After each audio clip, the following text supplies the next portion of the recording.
taste so good. I think that stuff. Oh, let's see. Okay, red. Should it be on red? All right. Your mic's on. That mic's on.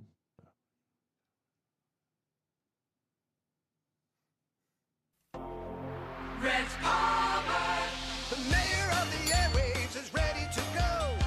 Talking to people you want to know. Face to face, one-on-one. Get the story and have some fun with Rhett Palmer. And now, the most trusted name in radio, Rhett Palmer, the mayor of the airwaves.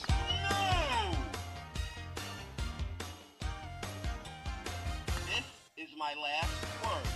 No! Hey, you, get out of my mic there. Remember that song? Hey, you, off of my cloud. All right, he's in here to cause disturbance and trouble and contest. He is the former U.S. diplomat David Hunter, and here's your applause, I think. Let's see. I think that's it. Thank you. Yes. To our audience out there. Good to be here, Rhett. Today's broadcast brought to you in part by Center for Advanced Eye Care. Eye doctors that genuinely care about your eye care. Center for Advanced Eye Care. I'm Rhett Palmer, been on the air now. This will be 30 years this summer. 30 years, yeah, this summer. It's this summer. So Ecuador police invade Mexico's embassy in capital Quito. Quito's Ecuador's capital. Mexico was granting political asylum inside its embassy in Quito, Ecuador, to the former vice president of Ecuador, Mr. George Glass. Since December 23, he was convicted in Ecuador High Court of corruption but sought political asylum in Mexico's embassy. 2 weeks ago, Ecuador's police and military invaded Mexico's embassy to grab him. Now, Mexico has broken off diplomatic relations with Ecuador. Is Ecuador allowed to invade a foreign embassy to catch a political criminal? I don't know. It seems like this is going around. Look at this guy. I mean, you date somebody 30 years ago, and your name's Donald Trump, and the lady can purport and get $70 million from you because she told her girlfriend 30 years ago that you raped her? I don't think so. This is not justice. And what's going on right now is not justice. All right. That's happening everywhere. Around the world, even here in the United States of America, we are now officially a third world nation, ladies and gentlemen. Okay. You asked the question about Ecuador invading a foreign embassy. That's Mexico's embassy in Ecuador.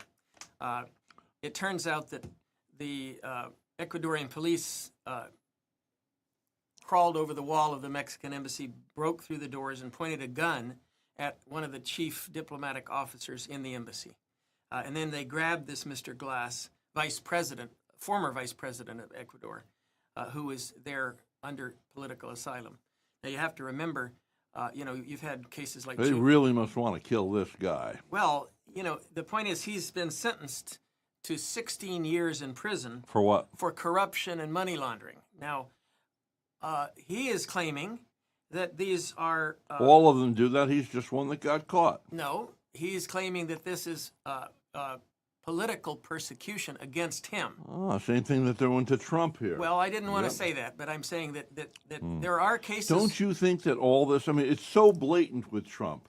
Aren't the Democrats, people are people, normal people like me. We go, this obviously is political. All right, we're not putting Trump on trial today. This is a foreign policy. No, we're talking about that. Don't try to be controlling here. But what I do want to admit to is that there are examples. Hold on. We're going to get a review. Okay, yes, Mr. No, but your mic doesn't work, does it?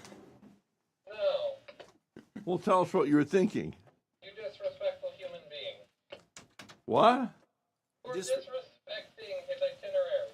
Yeah, you're disrespectful. Okay, so let's show a little respect. Let me explain though that you are correct in pointing out, and this is an example, and we're going to explore that a little bit. That there are people in countries where the officials in charge are using the law and order system to persecute their political opponents. That's nothing new, though, in history, right? It's not new. In fact, There's another example of that just recently. I was going to talk about Russia. it last week. No, not even Russia. India. India had a case where one of the political opponents of Mr. Modi, who's the leading BJP candidate, he's running for president again, third term this summer, and he had one of his political opponents arrested for corruption. And that, of course, is what in many cases is done to prevent them from running for office. So Well, at least they're doing this stuff because, I often wondered as a child, like, do you think the CIA did attempt to kill Castro? I believe they did, don't they you? tried to, yeah, they tried to. That's pretty clear. How do you flub that up? They also tried to kill Hitler. Remember that guy? That got flubbed up. Yeah. So the issue, we're not talking about assassination. At least they're not assassinating Yeah, people. we're not talking about assassination. We're talking about this guy in the embassy of Mexico was granted he was applying for political asylum. The Mexican president, Mr. Obrador, he had just announced 2 hours before the Ecuadorians invaded the Mexican embassy that he was going to grant political asylum and was going to transfer this guy from Ecuador to Mexico. So, in effect, what happened was the Ecuadorians government, they grossly violated the UN Charter, the 1961 Vienna Convention on Diplomatic Relations, the 1963 Vienna Convention on Consular Relations. Those are clear violations. Even the United States condemned it. The U.S. government condemned the use of force against these embassy officials and said that it was a violation of the Vienna Convention. That's what U.S. government, I think it was Jake Sullivan, who said that on TV. All right? Now, interestingly, China is saying that that Israel did the same thing to the Iranian embassy. It attacked the Iranian embassy. It killed people in that embassy. It destroyed the consular section of the embassy. It's not a consulate. It's a consular section. The news media gets that wrong all the time. An embassy has a consular section, and that was attacked. And also some of the administrative sections of the embassy were destroyed in that airstrike. But so China is saying this is a violation of the UN Charter and international law, the Geneva Convention, the Vienna Convention. So why is the U.S. saying, oh, it's terrible that the Ecuadorians attacked an embassy and violated its diplomatic sanctity? But they're not saying the same thing about Israel attacking the Iranian embassy. Now, keep in mind, we're going to talk about this a lot today. The Iranian embassy attack was what provoked, by Israel, is what provoked Why? Iran's... You really want an answer? I'll tell you why. Why? Because they had people in that building that had killed Israel guys, the bad guys. I understand, and in this case, the Ecuadorians are going to say, well, this former vice president, who's there was no military corrupt in money laundering, That's he's also fine. a bad guy. No, So anytime you think it's not a bad guy. He's not murdering them and setting up. No, totally different situation. Yeah. You know that. Well, if you don't know that, no, then the you issue, need to chew more bubble gum. the issue here. What you're suggesting, and we will explore that this is a valid point to examine, is if there's a bad guy in an embassy, does that entitle you to go and either attack the embassy or invade the embassy? No, I would argue no. And I've worked in embassies and consulates, and these are very sacred laws of international relations.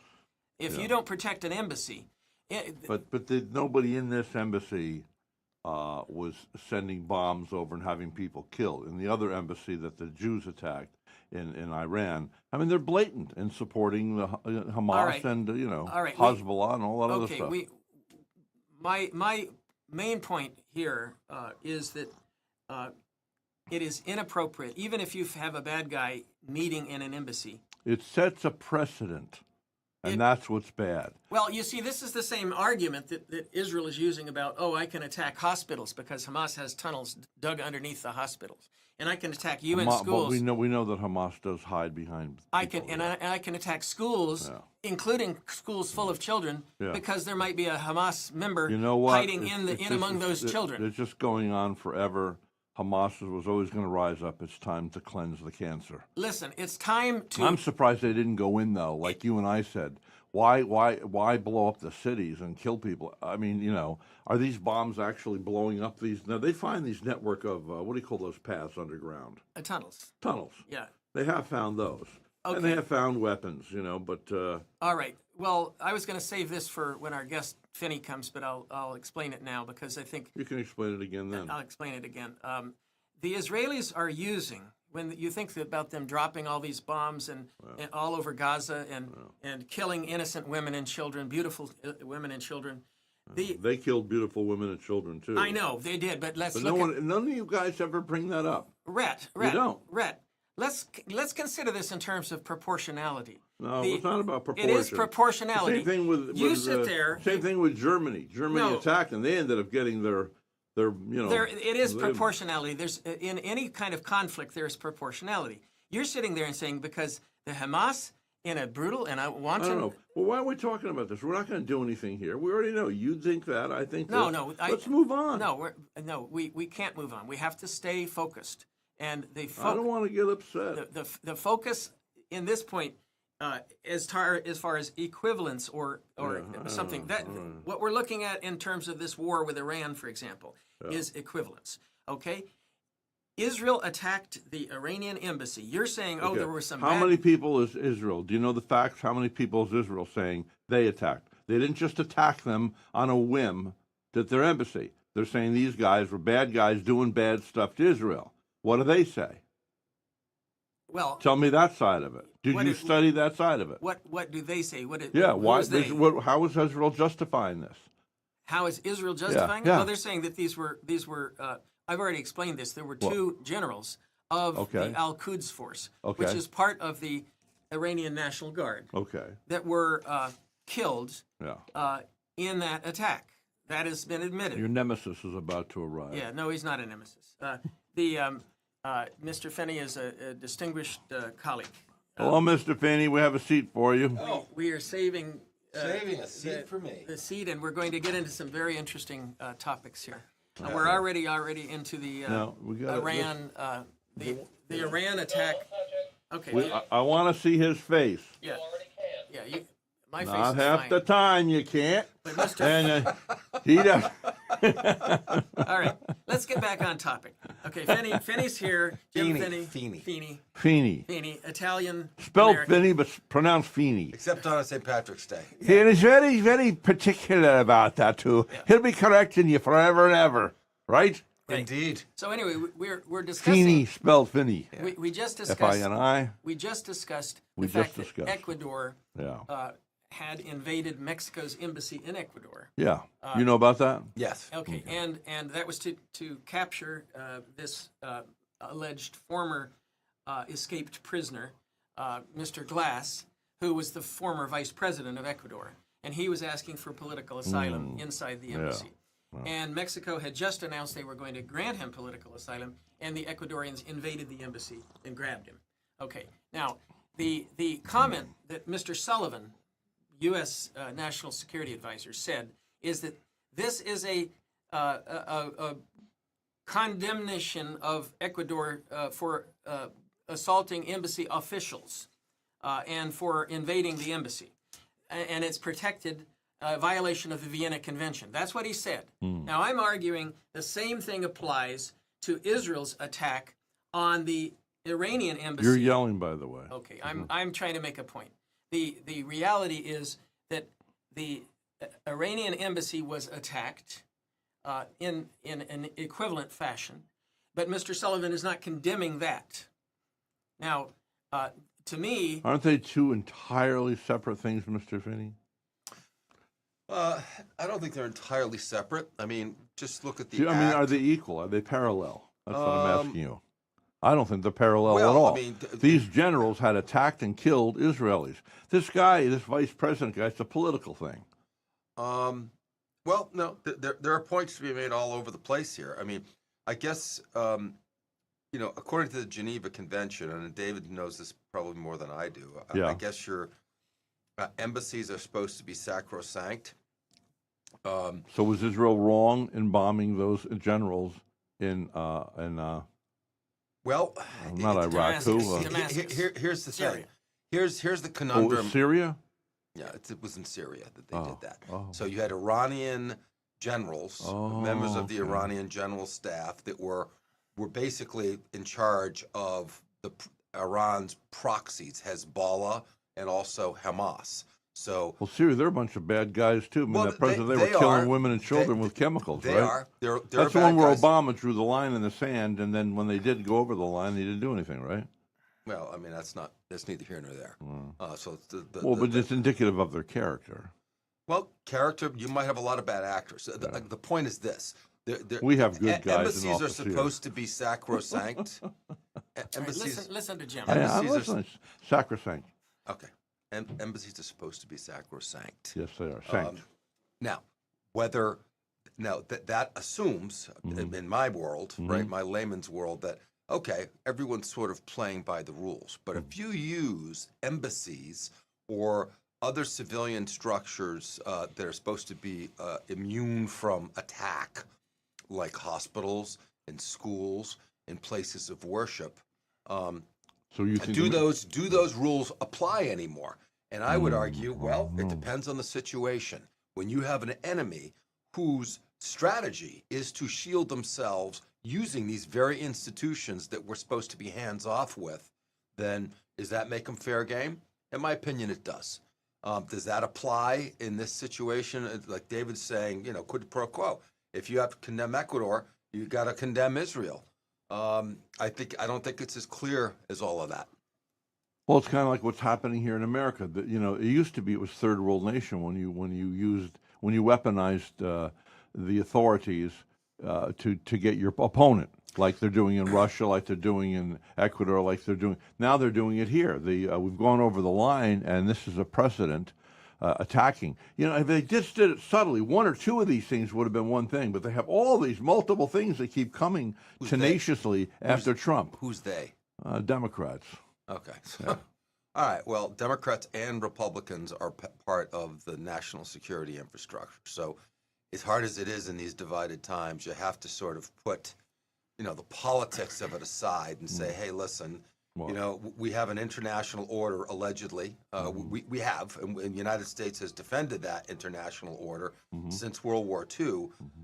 If you want to keep order, so I guess you want chaos or do you want order? Yeah, you can kill people, but you got to do them within the confines of the rule of the game. Okay, I don't appreciate you using Southern dialect to make Well, I guess this is my show. incendiary remarks. Well, Are you from the South? I have lived in the South, and I have great well, respect. so have I. I have great respect for Yeah, Southerners. my okay? granddaddy was Yeah. in Texas. Where you and I from, Dave? spend my summers down Where'd there. you grow up? My family was in the military, so I lived all over. Oh, the okay. place. All right. It's So you're a military I'm brat. Oh, people get offended when I got a guy up in town when I used an Italian No. accent years ago. He was all huffing and puffing. And then I went to Douglas, I did say, the Indian people don't get upset like that. I get the billionaire friend. He laughs. He thinks it's funny there when he listens to me do that. Right. Comedy is all about making fun of other people and yourself. Yeah. That's the foundation Most of best comedy. yourself. Self-deprecating humor is so the you gotta highest start form. with that. You got to let Mark let everyone Twain. know that you're fair game too, and you complain about Absolutely. your life, your wife, your kids. I was at a big event recently. There was about a meeting. It was 2 days ago. And the head of the meeting, I've never heard this thing going on in the room. Nobody said anything about anything. And all of a sudden, turns and said something about me that was deprecating. And everybody's laughing. And I'm sitting there going, should I be upset? And I said, no, obviously they have affection for you because they wouldn't pick on you if they didn't like you, right? Yeah. Yeah. Well, I don't know. That goes both ways. In your case, Rhett. Well, listen. Let me wrap up on Ecuador. That was the first question. Yeah, And you do, at least the audience out there understands the moral. Okay, what the do you moral think? You're a horns- diplomat. Okay. well, I think that the Israelis stepped over the line. No, by no, we're not talking about Israel. No, I'm Let's talking go about back the here. Ecuador. Ecuador.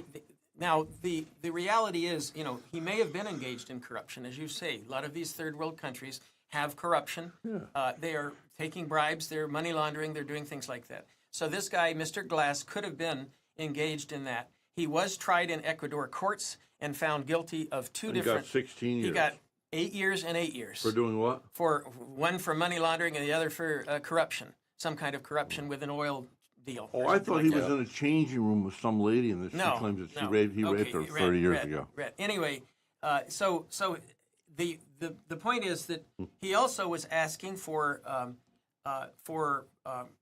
what essentially called a immunity under political prisoner category, and Mexico granted it. So the correct thing for Ecuador to have done would have been to allow Mexico to fly him to Mexico, and that would have been end of story. He would have been- Extradite him.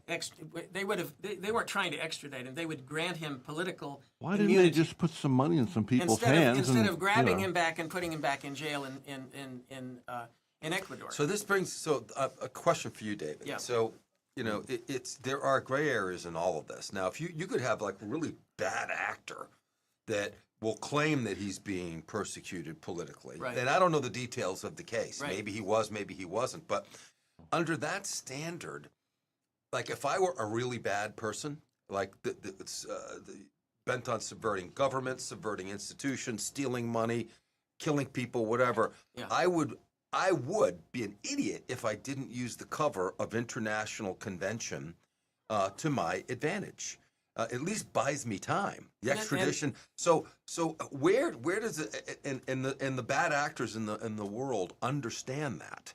So is it time to revise the sort of Geneva Convention and just not give carte blanche to embassies and governments to say, hey, political person, you're safe in my embassy, when he should really the person should be in jail or whatever? I don't know. It's a lot of gray area, but just to automatically say that all you need to do is scramble your way to an embassy, bribe someone an ambassador or assistant that'll let you stay there, and you'll be good. That just doesn't seem fair to me. Well, an equivalent scenario is with Julian Assange. Yep, I was going to bring Julian that up. Assange was hiding in, ironically, the Ecuadorian embassy in London. Yeah. Okay? Yep. And he stayed there for years. Mm-hmm. He was living in the embassy for years. Now, the English did not invade the Ecuadorian embassy to grab him and pull him out, nor did the Americans. We respected diplomatic immunity. We may not have liked the fact that Assange, who was accused of being This is Lance Lunford, who's joined us now from Yeah. the Lance. Hey, don't let me interrupt. Taxpayers Association. we did not invade the embassy of Ecuador in London, where Mr. Assange was hiding. So the point is, we have respected international law. We understand that whether you like it or not, if somebody is in an embassy of another country, that's their land. Technically speaking, an embassy is the property of the country that it represents. Yeah. So when you invade the Ecuadorian embassy in London, you're invading Ecuador. Okay. That's the rule. So that's an important distinction, I think, for the audience, is that, I didn't really sort of understand that at the depth that maybe I do now. It was like, all right, you establish international order. No. I don't want to cover his face, please. Okay. Okay. International order, at least the way we know it now, requires countries to have embassies for which they have diplomatic relations, and then that's their land. So that gives them the ability to operate as their country on that piece of land, and we say that that's okay. Yeah. And I guess in most cases, I would agree with that, right? Because it's worked up until now. Yeah. But these edge cases, where, and go back to Israel, I mean, we know that Hamas and terrorists generally in the Middle East use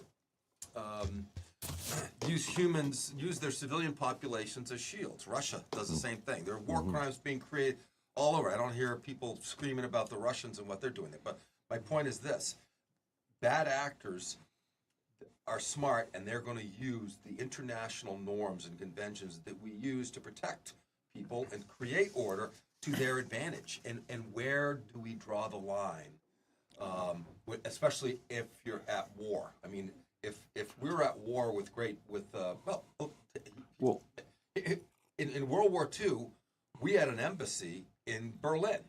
Berlin was attacking, I think, or did that all end at the when war broke out? Our embassies were, everyone came home, right? Yeah. All right, so you're at war. Israel is at war with Hamas, and Hamas is being supported, and if not directed, by Iran. Iran uses the cover of international conventions in all forms. All right, it's like, okay, well, we're gonna use this embassy for our operations because we know no one will attack us. Yeah, we're Or if they impervious do- here. If they do, there'll be international outrage. But if I might because say, there'll be this, Israelis. even in the Bible, there was a sanctuary, a mountain sanctuary. If you murdered your wife and you managed to get to the sanctuary mountain, What Bible are you reading? well, check out your Bible, the history, okay? Really? Old Testament. Yeah, and if you got to that sanctuary, you were not allowed to be killed.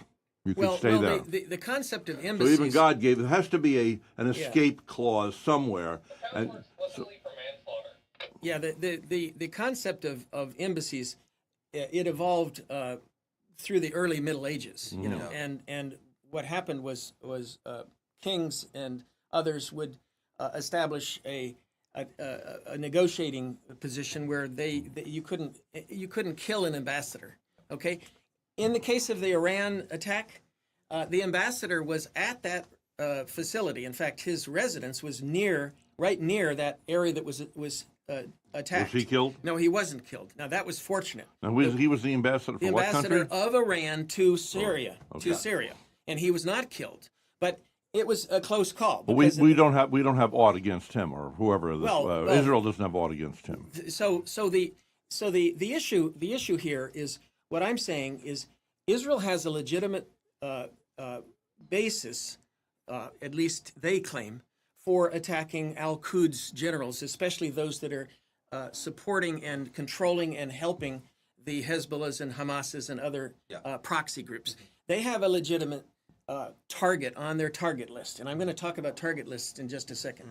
But where they conduct their strikes needs to be done more responsibly. If I don't have a problem if they try to strike them on a car on the highway outside of some area, but not down in the middle of some crowded shopping center where they're going to have 100 or 200 people killed when you go after this person that you've just... Is that what just happened? No, they killed 7 or 8 Syrians, and they killed... Syrian embassy workers. They might have been Syrian embassy workers, employees, yeah. And now the interesting thing, this is one more wrinkle to throw out with this Israeli claim. Israel is now claiming that that was not an embassy. They're claiming that that was a fake embassy. It was disguised as an embassy, but in fact it was a Al-Quds headquarters command center in Syria. That's what they're claiming. Okay, so let's unpack that a little bit. Well, and if I may, so David, I have a question. Yeah. The rules that surround, because it is a norm that embassies are the property of the countries on them, is that set by an explicit international treaty, or is that a peremptory norm that's been around for ages?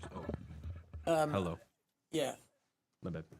Yeah, No, that's blocking his face. Thank you, now. Noah. Can't stay there, or he has to, or you, or he has to move. I can do it like that. yeah, it's... Just It's not blocking wait, now. Wait for him. I'm pretty sure that's Thank you, included.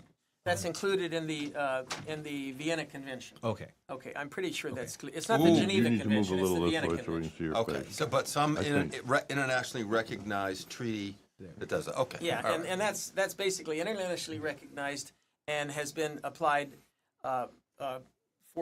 since at least the 1960s. Okay. As far as that rule. Follow up to that?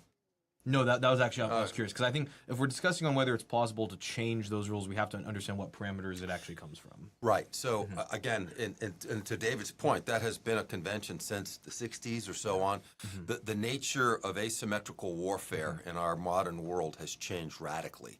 I mean, it used to be armies wore uniforms. You knew who they were, and you fought in a battlefield away from civilian populations, generally speaking, even in the roughest of times in the Middle Ages. Not that raping and pillaging didn't happen, and has always been a a form of warfare ugly. War is ugly, right? So the question is, do you have one side fight with its hands tied behind its back effectively, and the other side can do whatever it wants because it's under the cover of international convention, and they know that they'll be held to pay in the international community if they break that. In this day and age, I don't know. I don't have an answer. I'm just saying this is a very complicated question. This is in Syria. Yeah. It was not in Iran. In No, Syria. it- Now, but- you could but it argue was- that Syria is not even a country anymore. Syria is Well, no, just a Syria's a proxy of country. Russia in Iran. That's a country, but Syria has a seat in the United Nations. I It is a understand, but country. Okay. again, It's not a. There are What countries. what I'm trying to unpack here, which is a larger question, is the slow and sometimes not slow unraveling of our institutions. Nationally and Just like internationally. our morals have gone down here. Yeah. Well, I believe, I think there's enough evidence, even for the average person that really ignores stuff because it's coming to a neighborhood near them, where our institutions are unraveling. We see it before our eyes in this country, how the courts are being used against political opponents, whether you like them or hate them. Even if you hate Trump, it's right, obvious. even if you to hate the- Trump, he's supposed to have refuge inside the law.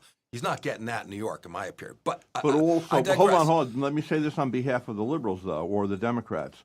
Remember who was the guy that Starr? Remember Starr? Ken He's dead Starr. now. Ken Starr was going against Clinton. Yep. I mean, they were voracious about that, and that was 100% political. I mean, right? Everything's politics, unfortunately. Yeah. And I think that speaks to a larger point. One of the biggest ironies, kind of going back to our wider point, is that we think of ourselves as such a morally upstanding society, especially when it comes to warfare. You know, we're living in times of peace.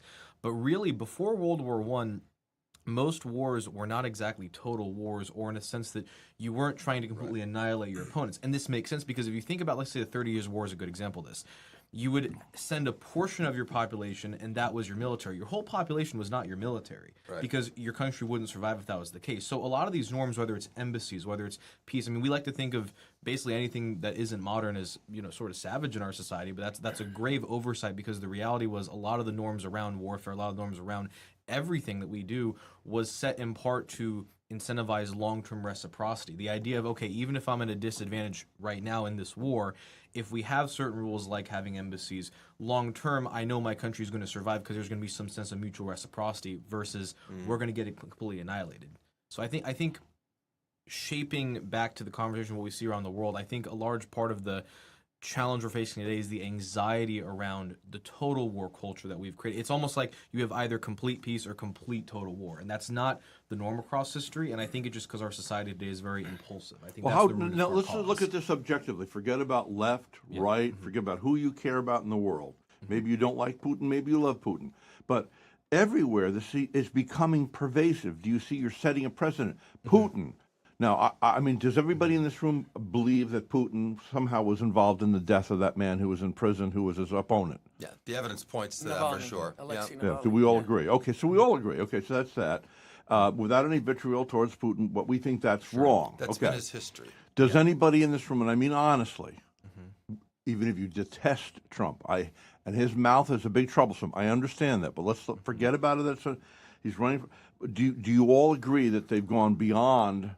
Maybe this one case you might think it's legit or something, but do you think it's kind of over the top what they've come after Trump? Would you all agree to that? I do. I'm going to make a caveat. I don't want to assert that the people directly involved in the case. Let's maybe say the prosecutor. Let's maybe say specific There's people. puppet masters. I understand that. But I do think, without a doubt, people are indirectly using this for political advantage when it should not be used for political advantage. I mean, you don't. We kind of want to treat the law as sacrosanct. And I think even the perception of bias is a problem. Whether it's the judge or whether it's people potentially in media circles or getting misinformation, jurors. Yeah, that's I think where it gets unfortunate. So I want to make this distinction because I don't want to claim that a certain direct person is necessarily corrupt, but I think overall there is definitely, it's being shaped to be a tremendous It'd be bias nice if against we the could all president. just be honest about these things. Yeah. You know, we're honest about Putin. Maybe we did. We don't know. Yeah. You know, we're honest about. You know, you're but honest this about. is a foreign policy show. We're not going to talk about American Sure. political justice no, system. I'm not That's- just talking about I know America. Okay, there- I'm talking about Russia. No, I'm I saying know- that there's a precedent, Well, and there- it scatters. the reality. He comes on my show Yeah. like Rogan, and Yeah. he starts to swear, and I allow him. Yeah. Next thing you know is I'm hanging with him. I start to swear. I don't Yeah. want to swear Right, because of I my Father in understand. heaven. You got to Shit, draw the Rev. line. I don't know if I know. gotta I don't draw know if the I line. like that, Rev. Yeah. Yeah. And David, my whole point was simply to talk about warfare specifically, because I'm actually interested in the foreign policy discussion. Actually, and I do want to talk about warfare in the case of Israel and Iran. We're going to. That's the next thing on the topic, as a matter of fact. So let me just conclude with Ecuador rather quickly, and then Let's we'll tie get on that to we'll get on to the Iran-Israel conflict. How about let's just do that? Yeah, Because but- I no, think but we I- beat this. To No, we haven't. There's I don't one see a thing that clear- the audience hold needs this to thing. know about regarding Ecuador is that Ecuador is now descending into a total Looking for the. drug lord chaos. Ecuador. Yes. Our friendly Ecuador. I've been to Ecuador. I've been to Quito. I've been to Guayaquil. I know the Ecuadorians. I love their music. How was little the flute food? Music. How yeah, was the flute food? music. The food's good too. Is it like a typical Spanish? People used to go there because Yes. it was one of the safest places in South America. Okay. That was only a few years ago. Now, Ecuador mean equator, right? Ecuador. Now, Ecuador has now become, as the FARC and the other drug cartels from Colombia It's a narco state. have moved over from Colombia. Since Colombia's cleaned up, they've moved into Ecuador, and they're now taking over Ecuador. So Ecuador is in a battle for its very survival right now. In order to, and the president has administered what's called martial law. So you think this guy that was there, he's a bad guy? The current president has enacted martial law. So he may have overreacted with this attack on the embassy of Mexico. And keep in mind, Mexico has what's called the Sinaloa cartel. The Sinaloa cartel is one of the big drug trafficker operations that goes into America. And Obrador and the Mexican government. So what's your point? So my point. what's the point? My point here is that He overstepped the boundaries. He got a little, maybe I'm- got a I'm little not- flush, but it's an with power. unraveling state, which is my larger point about affects unraveling all of of us, institutions. And it's not just Ecuador; it's Bolivia, Colombia. So, however you're going to tie this up, we're in a very precarious state in the world where it might offend some sensibilities. Because there's a war of determination that's coming. War of determination being like World War I, World War II. It's unfortunate. I wish it weren't so. History moves in cycles, and we're on the precipice of it, and these are just symptoms of it. There are some people that are on the right wing who have argued to me that we should just ignore the rest of the world and we should form a nice political alliance with the South Americans and the North Americans. We'll have one big America, and that will be our trade universe and our political universe, and we'll just forget about the rest of the world. That's some right wing people. Yeah, those are extreme. If we want to, if we want to paint Is it the just right wing? No, it's not. I'm going to make the point for us, right? If you just point to the voices of the extremities on either side of the aisle, then it's easy to paint everyone with the same brush. MAGA, all conservative people, the MAGA. Our opponents are MAGA. So you can't do that. I don't believe that. But I know people that do believe that, and I disagree. But I can see how they believe it.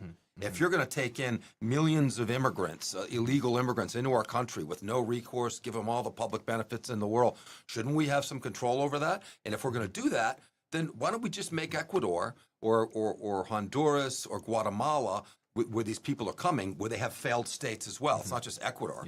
Nicaragua is a failed state. But okay, if we're going to have to support you, the American taxpayers are going to have to support you, then we're just going to make you protectorates like Puerto Rico. Yeah. Roll the tanks in. I can see that argument. Now, what kind of world is that? Well, that would be kind of the world that Vladimir Putin thinks we live in. Right. That would be the kind of world that Kim Jong-un thinks we live in. And it gets all back to the point. We're gonna sit here with one hand tied behind our back because, we're America and we have norms. And I It's agree not with just that. having We norms. are the big, But we can be perceived as the big bully But we can be. because we do have the power. We certainly listen. If you listen to the Chinese and any number of adversaries we have, we are the bully, and we've controlled it. And there's a case to be made about Iran, how we started all this crap, with the And we CIA. probably have been the bully. Yes. But we've also been a police. I mean, look what we did in Vietnam.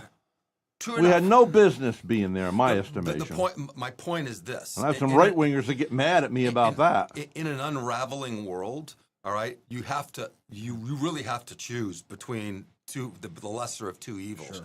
Would you rather have America, with its track record of raising the average lifestyle of the average Joe better than any empire on the planet by a long shot, or would you rather have China or Russia or North Korea be the overlords? That's the choice. It's always been the choice. And if America in China right now, have either of you been to China? Yes, If you go to China now and you're caught spitting gum on the sidewalk, you get a demerit. If you jaywalk, you get a demerit, and you get so many demerits, then you're not allowed to go to the movies. You're not allowed to go to certain restaurants. I mean, your privileges. So you know what I say? Give me my gun. You're gonna paint me in a corner like that? I will fight a bloody mess and give up my life. And I tell you what, that's why these people muzzling me in America. Watch out. But Rhett, take away my food, and I got my gun. Rhett, would you agree that it's in everyone's best interest not to just kill each other? You know, sometimes it happens, but that shouldn't be the goal. Controversial statement. That's not the goal. Well, I'm a weenie. I don't shoot anything. I don't even like to step on a roach. I killed a roach last week, and it still bothers me. Let's move on to Iran. That's the next topic. Big talker here. Yeah. Okay, next one. Will Israel's attack on Iran's embassy in Syria and Iran counterattack on Israel lead to regional warfare? Sure. The attack on Iran's consular section of its embassy in Syria on April 1st was a gross violation of diplomatic protocol regarding the sanctity of diplomatic property. We've all been saying that, right? Yeah. And effectively an Israeli attack directly on Iran's territory. But Iran retaliated in launching 350 drones and rockets. But, they're trying to save face. I mean, a couple landed. Now, I don't know if you just watch TV. They show them some of the ones that didn't blow up. I mean, these things are huge things. They're scary, but they're it's almost like throwing spitballs or something. I disagree. To answer your question, first of all, we saw that big rocket that was. The Iranians have developed, by the way, ballistic missiles, thanks to cooperation with North Korea. Okay. Their original long-range missiles were essentially what is a ballistic missile? A ballistic missile is a long-range, powerful missile, as opposed to rockets, which carry smaller ammunition. This ballistic missile that the Israelis showed, they said that it could carry about 900 pounds of explosive material. Now, we've talked about this on the show, Israel has been dropping out of its airplanes 1,000 and 2,000 pound bombs with that amount of explosive material. So this is sort of equivalent. What's significant here is that those Iranian missiles traveled 1,000 miles to get to their target. That's a lot. That's a long way. That's a long way. And I'm going to talk about that a little bit in terms of if the war does break out, because the point is, these are not countries right next to each other. There's 1,000 miles between the two countries. Well, we're down here, and I hear all this chatter in this room. You are an entrepreneur. Yeah. You are a former diplomat. Yeah. And this is a kid on his rise up the ladder here. Smart kid. A smart kid. Smart kid, yeah. Maybe I'm just a good actor. Yeah. Civically, good stuff. I got to remember what I was going to say. Even actors are smart. Okay, so while you're thinking about that, let me get back to this. April 1st is a very important day. We know it is April Fool's Day. Oh, I know, the money. Hold on, here's the money. Yeah.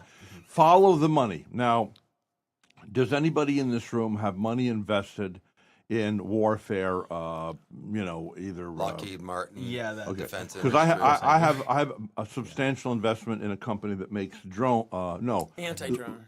Anti-drones. So when I was feeling guilty, somebody in this room, maybe, or somebody said, "Don't feel guilty about it because it's anti-war." You're trying to knock them down, And that's trying to and that's justify this. But hold on. So when these bombs, it's just like Uncle Al. You know, there are people that don't care about other human beings who have a lot of money. I don't know how they do it. It's like the devil gives it to them. And they go, right now, we're not following the money. Hey, I got a connection over here with Iran or Israel. It's and I'm called selling Daddy them. Warbucks. Daddy Warbucks. And I'm Remember that going to story? make $500 million next year. Yeah. So, Rhett, And so it's dirty. There's dirt here, and But we're what are not you gonna do? following the money. And We, the common people, we don't want to see moms and dads and kids on either side blowing up. No. But I think, sorry, Jim, go for it. No, go ahead. So I think one of the things that we have to also distinguish here is we have to talk about which actor we're trying to evaluate right now. Like if you put yourselves in the shoes of Israel, it's a very different position than the shoes of the United States. I think we need to have, as the U.S., have a perspective of walk softly but carry a big stick at a infinitely smaller level than the conversation we're having. While I'm not speaking on behalf of the association right now, our taxpayer association even has to do this in our community, right? There's a lot of groups that are very vocal, they're very active. They're the opposite of that. What has made us distinguish, and I learned this kind of climbing ladders in our association, is that we walk softly but carry the biggest stick. And I think that's a good lesson no matter what level you're operating, taking it back to the macro, because the reason why the Well United stated, States, the micro to the macro, the reason why the United States can have a moral authority and not just virtue signal, but actually be virtuous, is the fact that when we had all the power you could imagine at the end of World War II, we could have taken over anything we wanted to, but we didn't. So I do think it's important to I clarify. wonder why. I mean, you know, we prevailed. I mean, don't the spoils go to the winner? But I think it's more so a matter of what you do with power is ultimately the question. We right? rebuilt our adversaries. Exactly. No one's ever done that. In the modern age, that's never happened. I That would- was the problem with World War I. I would say it's not rebuilt our adversaries. We turned our adversaries into friends. our allies. Yes. Germany and Japan are two of Yep. our strongest Abraham allies. Lincoln said the best thing you can do with an enemy is make him a friend. And even before that, Aurelius. And I think the only other civilization that even did something remotely similar was Rome, but that was more so because What? when they Tell us what they integrated do. the provinces. They wanted the economic spoils. Exactly. I don't know what you're talking about, so explain it to the Infrastructure. So Rome was unique because it expanded very quickly, and how it did that was when it took over a province, it integrated the local leadership of that province. Oh, it into didn't the empire. eliminate them. And the example that we can think about is this is why many people, when they read the Bible, they might be confused why there was a cooperation between Pontius Pilate and the Jewish leaders. It was because at the time, the religious leaders in the Roman Empire in all provinces worked together. And so this is what Hitler was doing with England. He thought he could make friends. You can stay in your positions, but we're going to be over you, right? Just France. bow down to us. Yeah, France is a better Well, no, example. France, but England too. No, they never made it that far. Yeah, No, they didn't make it that far, but they wanted to. All Well, right. they wanted everything, of course, but Yeah. All right. we diverged. Let's go back to April Fool's Day. That's the point. This is a very important date. Okay. April Fool's Day, this last, a few days ago, Mm-hmm. what Israel was doing, Israel targeted the World Central Kitchen that day, killed those innocent aid workers at the World Central Kitchen. The United States was outraged by that. You know, aid is, right now, by the way, But even with us, there's friendly fire. We've killed our own too. that was you not know. friendly fire. That was aimed at those people. There was we no don't. doubt about we it. don't. They hit three Well, separate there's trucks. no doubt in your mind. No, everybody in Yeah, everybody's but mind. they but sure they yours. hit the trucks. But maybe they thought the trucks were something that they weren't. Yes, they were. Yes. They went to hit those trucks, but maybe they thought they were the bad guys, they not had the World good guys. Central Kitchen painted on the roof of the truck. No, Big. well, but, you know. but So honestly, if David, at a that Okay, hold on. minimum- At Let a me answer. minimum, What? No, so it had to be the It hasn't slop. been proven. It was a mistake. It was an outrage. There's no doubt. I agree with David on that. But to your point, Hamas will use. Maybe they weren't this time. They'll put their operatives in those vans, those World Soup Kitchen vans, right, and make sure that aid goes to where they want it to go. You got to remember, Hamas infiltrated the United States. As in kidnapping or hostage? Not kidnapping or hostage. This is money, resources coming in. Hamas directs the money and the resources Because first you do to have its mil- Palestinians saying that the food coming into Gaza is being usurped from them and being given to Hamas. That's always been the case. Not all of it, I but- think you're buying into a Israeli narrative, and the reality is that the Israelis are trying to and have been trying to engage in war by starvation. Netanyahu was a little flip the day after when he said, "Well, this happens in war." Yeah, I mean, it does. He was correct. I understand a person in leadership has got to make themselves impervious to their emotions. He was a little flip. You don't do that.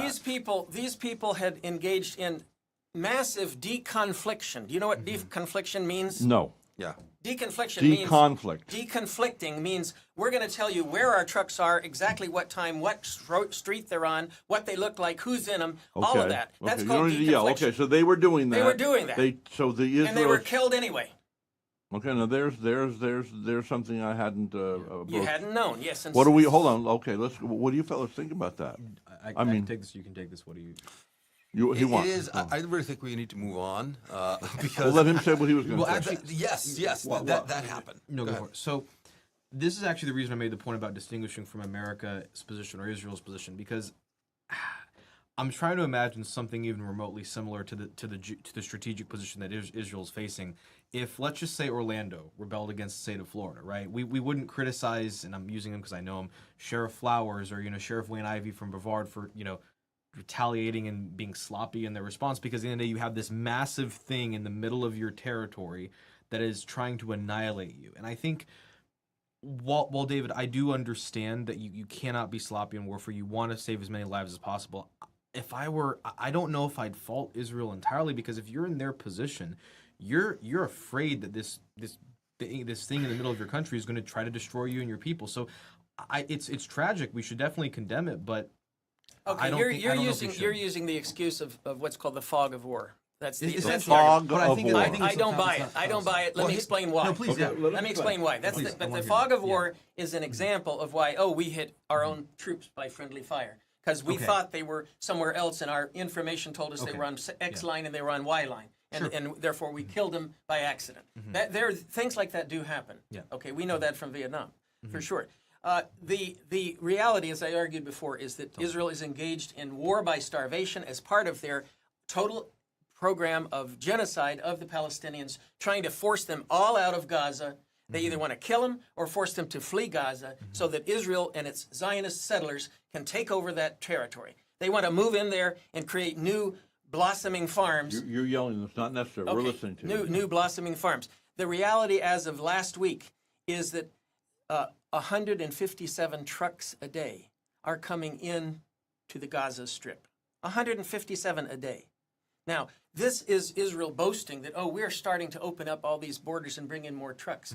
Well, look at the results. The results are still a minor trickle given the starvation. Literally, the United Nations and the World Health Organization and others have identified that they're on borderline chronic starvation in Gaza Strip. Now, suddenly, as all of this is going on and no trucks are coming in, we have a big distraction. It's called the Iran war. Yeah. Now, that is not a coincidence. I argue the same day that they hit the World Central Kitchen on April 1st, the Israelis hit the Iranian embassy the same day. Now, is that just a coincidence? And I would argue this further, that on the day that they hit the Iranian embassy, the United States, Mr. Sullivan, and Mr. Blinken, the Secretary of State and the National Security Advisor, were having 2.5 hours of video conferencing with Mr. Dermer, Ron Dermer, of Israel. And Mr. Dermer and the Israeli government did not advise our top diplomatic negotiators, nor did he advise the Secretary of Defense, Mr. Lloyd Austin, of their attempt to attack the Iranian embassy. Why should they? Why should they? Why is that their Why obligation? should they? They're Because- a sovereign nation. They don't have to Wait do a minute. that. Wait a minute. I will explain why.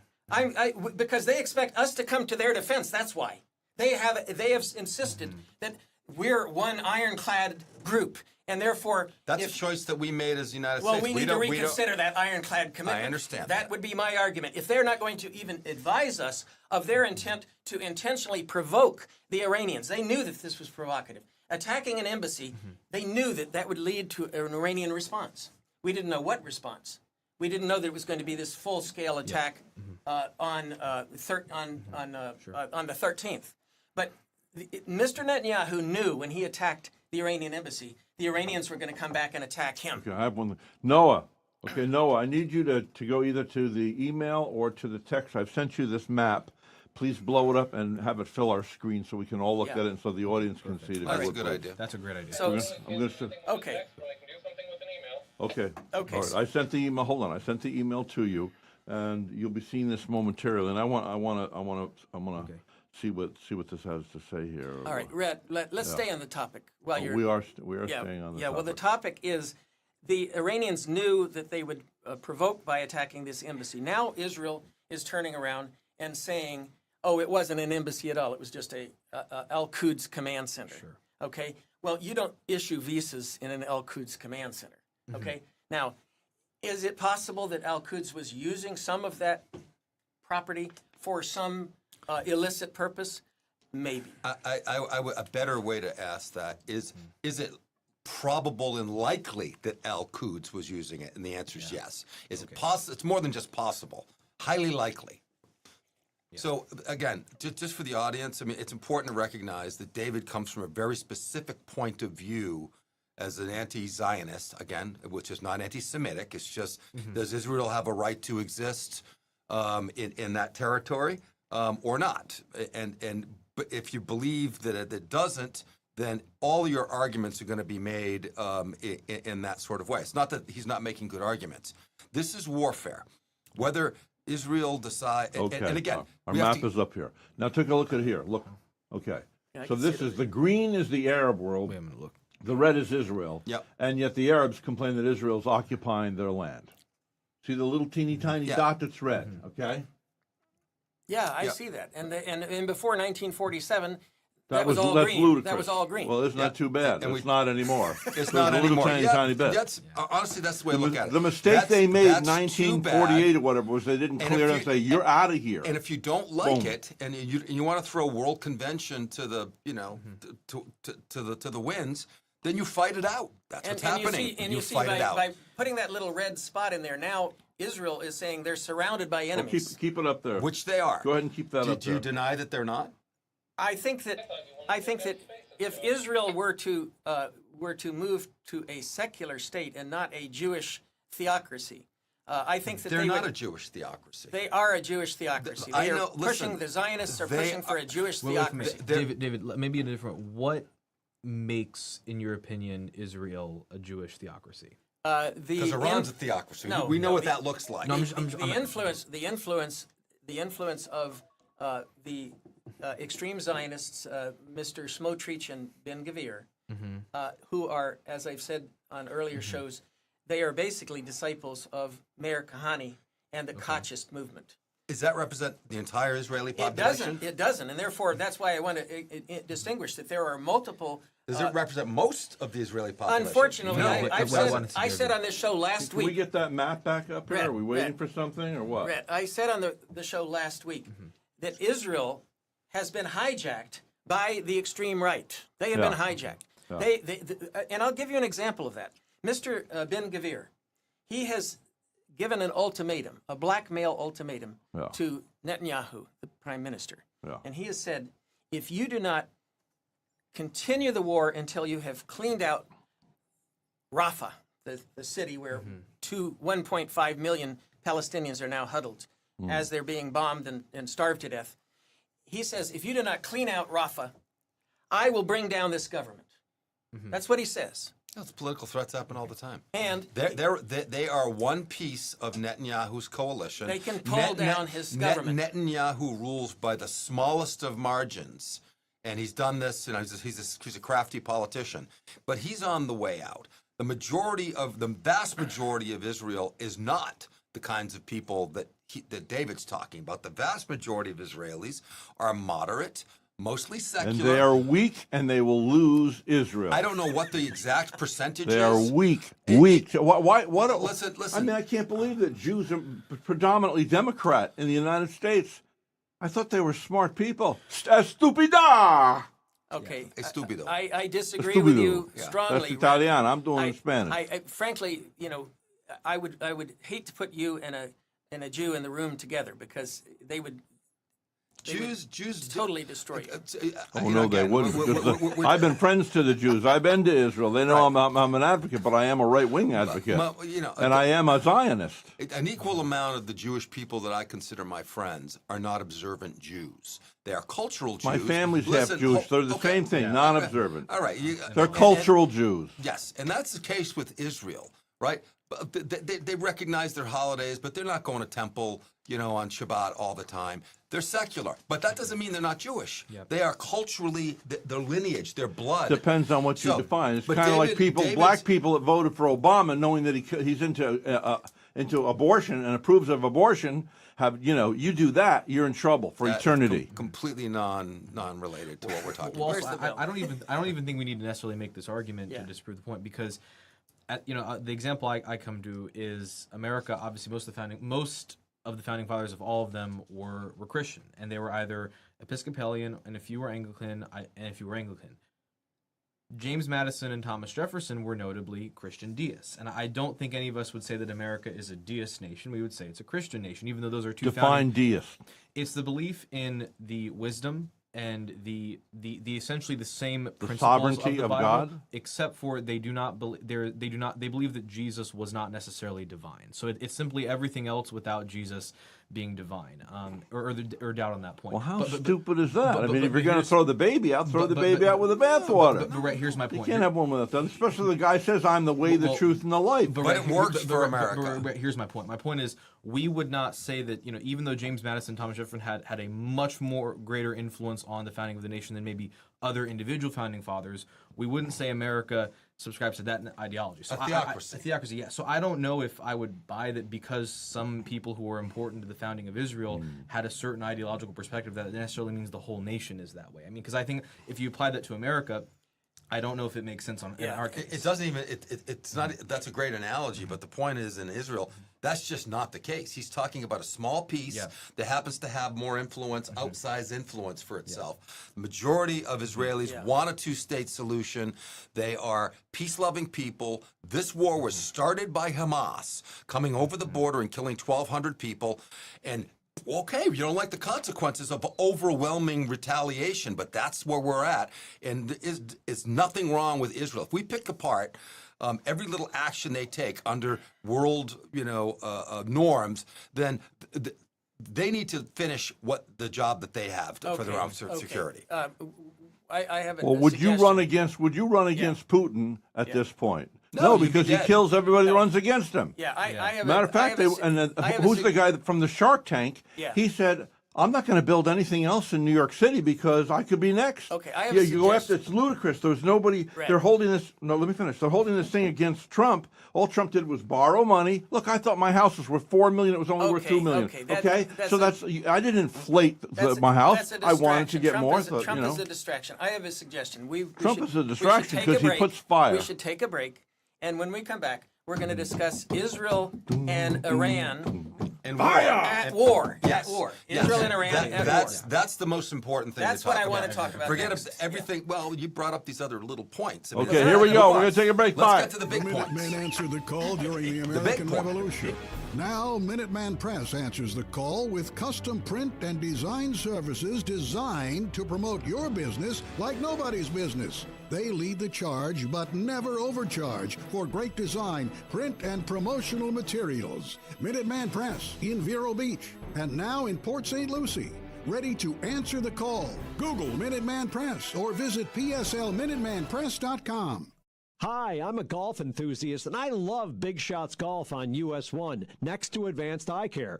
I was at Big Shots recently and had a great time playing a virtual 18-hole golf course. Big Shots also serves really good food. The mini cheeseburgers are my favorite. I love the ice cream, too. For a fun time, bring your friends and family to Big Shots Golf on US 1. I know you want to have a beautiful smile. Well, an examination, radiographs, a healthy cleaning would normally be well over $200. Gosh. Right now, for $79, you can call Plains Dental Arts, 231-6004. It's all included for $79. The examination, the radiographs, the healthy cleaning. Okay, call Plains Dental Arts. Make your appointment right now, 772-231-6004. Takes care of gingivitis, takes care of halitosis, gives you a great healthy smile. You get a thorough examination. Plains Dental Arts, just south of the Village Beach Market on A1A. Again, $79 for the examination, radiographs, healthy cleaning, 231-6004. Call now, 772-231-6004. A.E. Stalls Real Estate and Associates is a hometown family company. Josh and Mandy Stalls, along with their 2 sons, have deep roots in this community. As a boutique brokerage, they are located steps away from Vero's beachside communities. They have a strong team of realtors, the tools, and experience to guide clients to the closing table. Helping clients feel confident in the buying and selling market is what they do. You can reach them at stallsrealestate.com, Facebook, or 772-800-8305. They say you sleep a third of your life. So why is shopping for a mattress so important? There's a mattress store on every corner. But when you visit the Mattress Market Store, you'll find Steve and his family, in business for 35 years, waiting to help you find the best mattress at the best price to give you the best night's sleep. All the major brands: Serta Perfect Sleeper, Simmons Beauty Rest, Posh and Lavish, Urban Loft Ice, Pure Latex Bliss, I Love My Pillow, Kingsdown, Biscayne Bedding, and many more. US 1 right next to Waves, Mattress Market in Vero Beach, for a good night's sleep and a great deal. Mattress Market.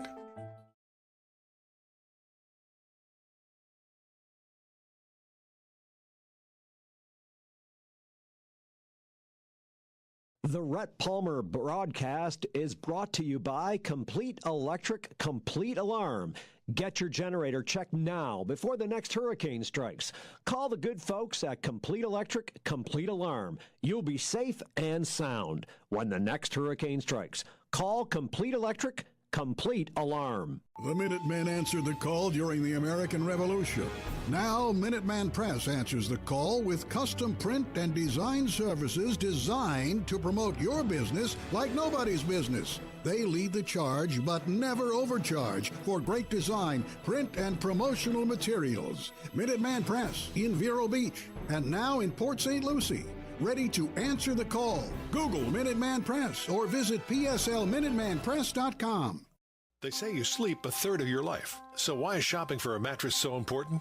There's a mattress store on every corner. But when you visit the Mattress Market Store, you'll find Steve and his family, in business for 35 years, waiting to help you find the best mattress at the best price to give you the best night's sleep. All the major brands: Serta Perfect Sleeper, Simmons Beauty Rest, Posh and Lavish, Urban Loft Ice, Pure Latex Bliss, I Love My Pillow, Kingsdown, Biscayne Bedding, and many more. US 1 right next to Waves, Mattress Market in Vero Beach, for a good night's sleep and a great deal. Mattress Market. I know you want to have a beautiful smile. Well, an examination, radiographs, a healthy cleaning would normally be well over $200. Gosh. Right now, for $79, you can call Plains Dental Arts, 231-6004. It's all included for $79. The examination, the radiographs, the healthy cleaning. Okay, call Plains Dental Arts. Make your appointment right now, 772-231-6004. Takes care of gingivitis, takes care of halitosis, gives you a great healthy smile. You get a thorough examination. Plains Dental Arts, just south of the Village Beach Market on A1A. Again, $79 for the examination, radiographs, healthy cleaning, 231-6004. Call now, 772-231-6004. Indian River County, roll with us, recycle. It's hard to recycle, right? Pizza boxes, milk cartons, dog food bags, frozen food boxes, to-go cups and lids. Where do they all go? No worries, there's an app for that. Download the Carter's Corner app on your mobile device at Google Play or the Apple App Store, or visit indianriver.gov to find out if an item is recyclable in your blue cart or not. So eliminate confusion at the cart and recycle right with the Carter's Corner app.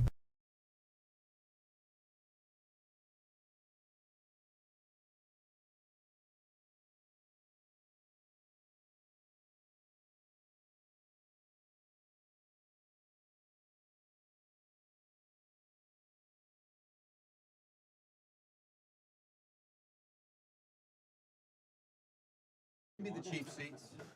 Okay, we are back on. All right, with much to the chagrin of Noah. So, hi. Good to be here, Rhett. All right. Now, where's my little list? great to be here, Mr. Are we changing horses or what? Yeah, we're changing horses. We're going to go down to number 3? Yeah. Let's do this. Okay. Should U.S. government halt shipments of U.S. military arms? No, actually, we're on number 2. Sorry. Well, we just were talking about that.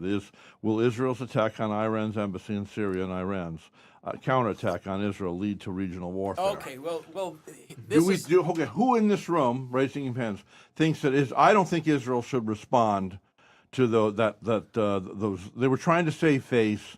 They did it, and the Iranians went out in the street and said, "We'll show them." And nobody was killed. Let it go. Let's move forward. Because I mean, agree. Israel killed guys technically.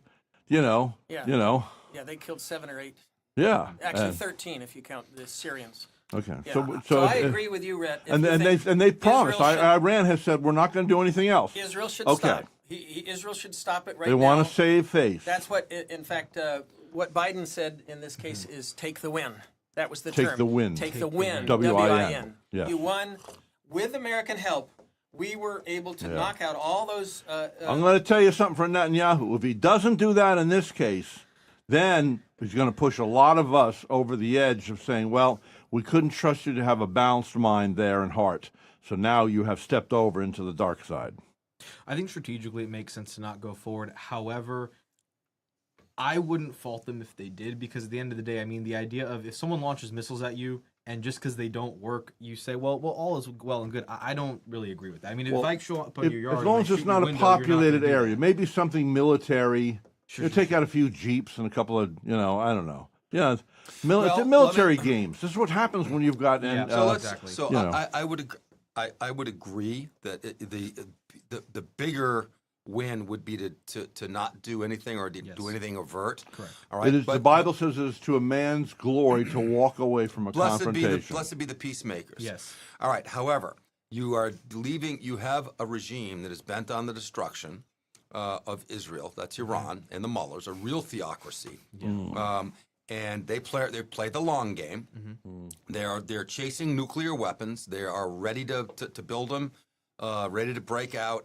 And you could make the argument, and I'm not saying I agree with this, but you could make the argument that there's never been a better time for a regional war with Iran in the middle of it, right? That you could take them out, you could neuter their it wouldn't be easy, but Israel could take out Iran's nuclear capability and then go for decapitation of the regime and then bring in some secular. I mean, you could argue that it's never going to be a better time because as soon as they have a bomb, you can't do that. Now, I want to say this. There was a photo posted somewhere on the internet, and it showed 4 Iranian ladies.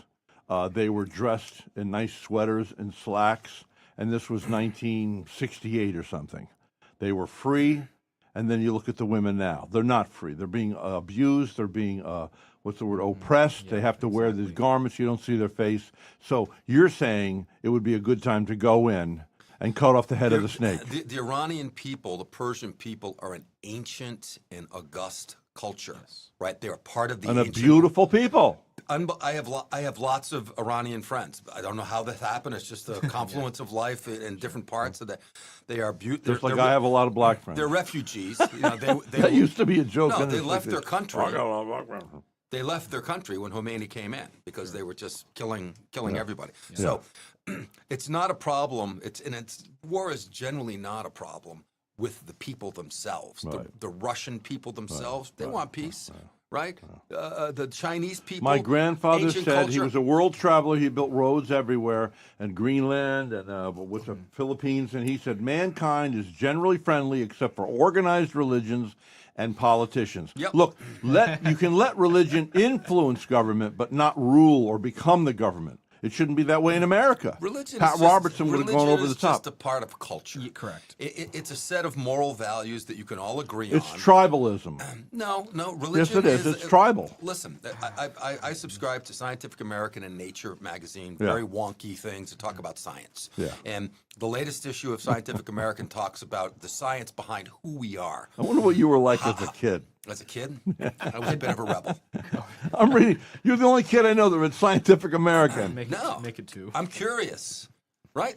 Because when you stop That's being good. curious, You're dead. all right, I don't have all the answers. I seek them. But when you He's see, continually learning. That's yes, the point. when you look at how humans, what made us human, it started with a moral framework that we created for ourselves. Hey, don't sleep next to the lion's den. Pass that on to every generation from there. Get along if you can. Don't pee where you drink You know, water. you want to know. etc. You want to know something very Rules. scary? How many of you guys read books? One. Probably all of Okay, us. we all. Do you know that 30% of college graduates will never read a book after they graduate? That scares me. Oh yeah, I can speak a little bit to this, but I also want to link this back to the conversation we're having. The challenge with today's day and age that a lot of people are so focused on their tasks, their lives, they don't take the time to think about the bigger picture. And I think we, in this case, run the risk of doing that with Iran, because one thing we have to remember, the reason the United States is preeminent on a geostrategic basis is primarily because of our Navy. Our main advantage is our naval assets. Yes. Iran is the best positioned country geographically to counter a strong navy, because you have to go through, I believe, the Strait of Hormuz, but into the Gulf.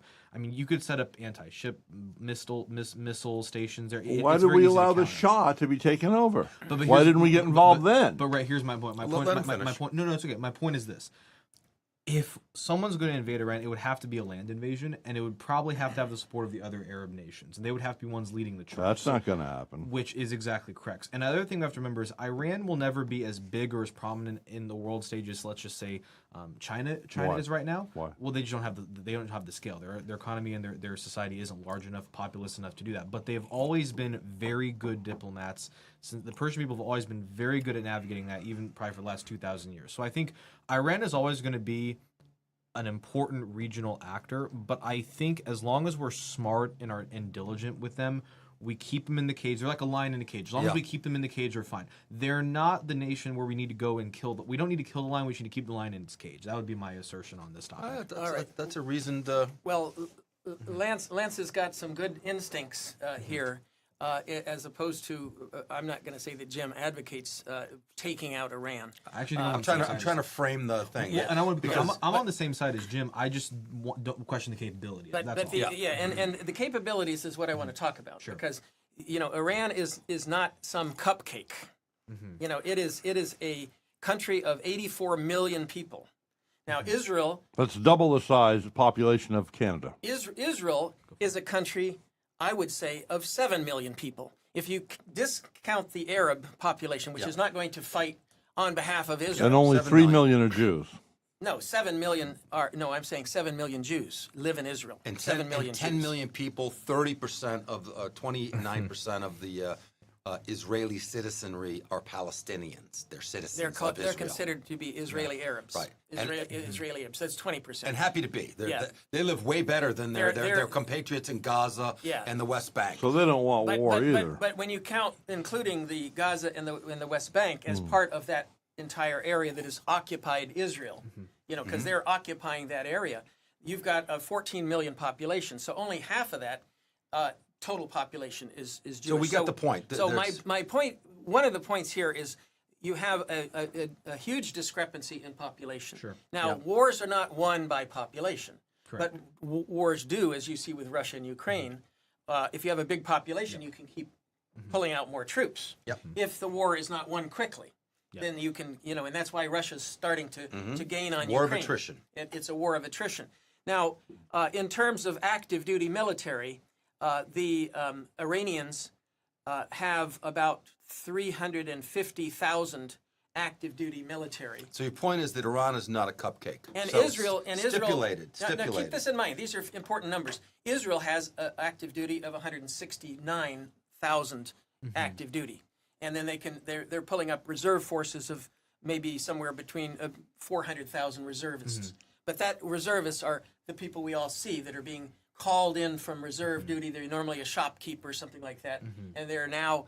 This war already, 6 months of war in Gaza, has destroyed a lot of the Israeli economy. I've heard people tell me that live in Israel. They've said, our economy tourism is gone. All of these people are on duty, and they therefore aren't working in their jobs. And therefore... I have a friend that lives there, and he confirms some of that. So keep in mind that wars are very costly. Sure. The defense against this Iran attack, some estimates are that one day of defense Yeah. ran almost $1 billion. Yeah, $800 million. 800 million. That's what you've heard. Yep. Yeah. Okay. Yeah. what I've read. That's all these anti-missile systems that are being fired up into the Yep. sky. They come from the United States. Some Iranians are saying, "Oh, this was actually very cost-effective for us because we're shipping these cheap drones, which were sent with like 8 hours notice, and the U.S." was actually advised in advance of this attack, and therefore Israel was advised in advance. Let me ask you this. So they were just wasting their anti-drone missile systems, spending all this money. So let me ask you this. Yeah. So, I mean, again, it's just tit for tat. What if Israel just launched a massive wave, just like they did, and we're going to give you advance notice, and did the same thing? We're going to deplete your anti-missile batteries in Iran. Oh, guess what? They don't have any. Well, guess Right? what? Israel So- doesn't have the rockets to fire. This is the part I want to make. But the United States has for a long time been dedicated and steadfast on Israel's defense. If you are attacked, we will be there to help you, and they did in this case. You probably don't get that result of nothing hitting Israel of any import if the United States and its allies, Great Britain, France, and Correct. Jordan, the Jordanian government. So you have an important alliance there, right? But the United States isn't going to help Iran or help Israel attack. and nor should it, right? So I guess I want to get to the point of what should Israel do? I think there's a consensus here that the smart move would be take the win, all right, and then behind the scenes you maybe hack their electrical infrastructure. Maybe you board some of their oil ships and you do that kind of thing at the very least. Or a cyber attack. Yeah, or a cyber attack. would be You do great. something like that that targets their infrastructure, their economics, the ability to wage war, take away their money. If you're going to do something, it should probably be that.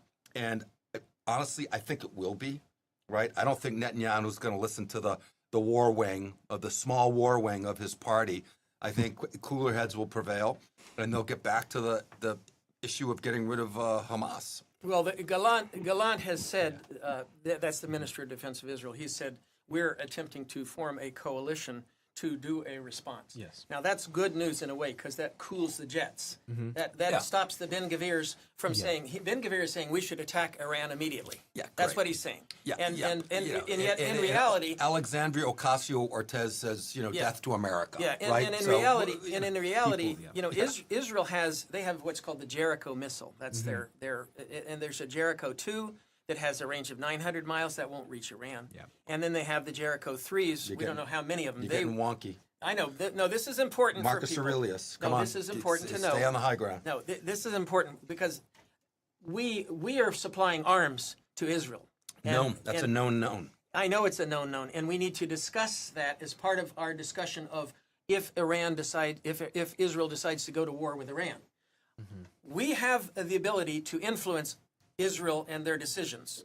Even though they're a sovereign nation, they're getting $3.5 billion a year from us, most of it in arms.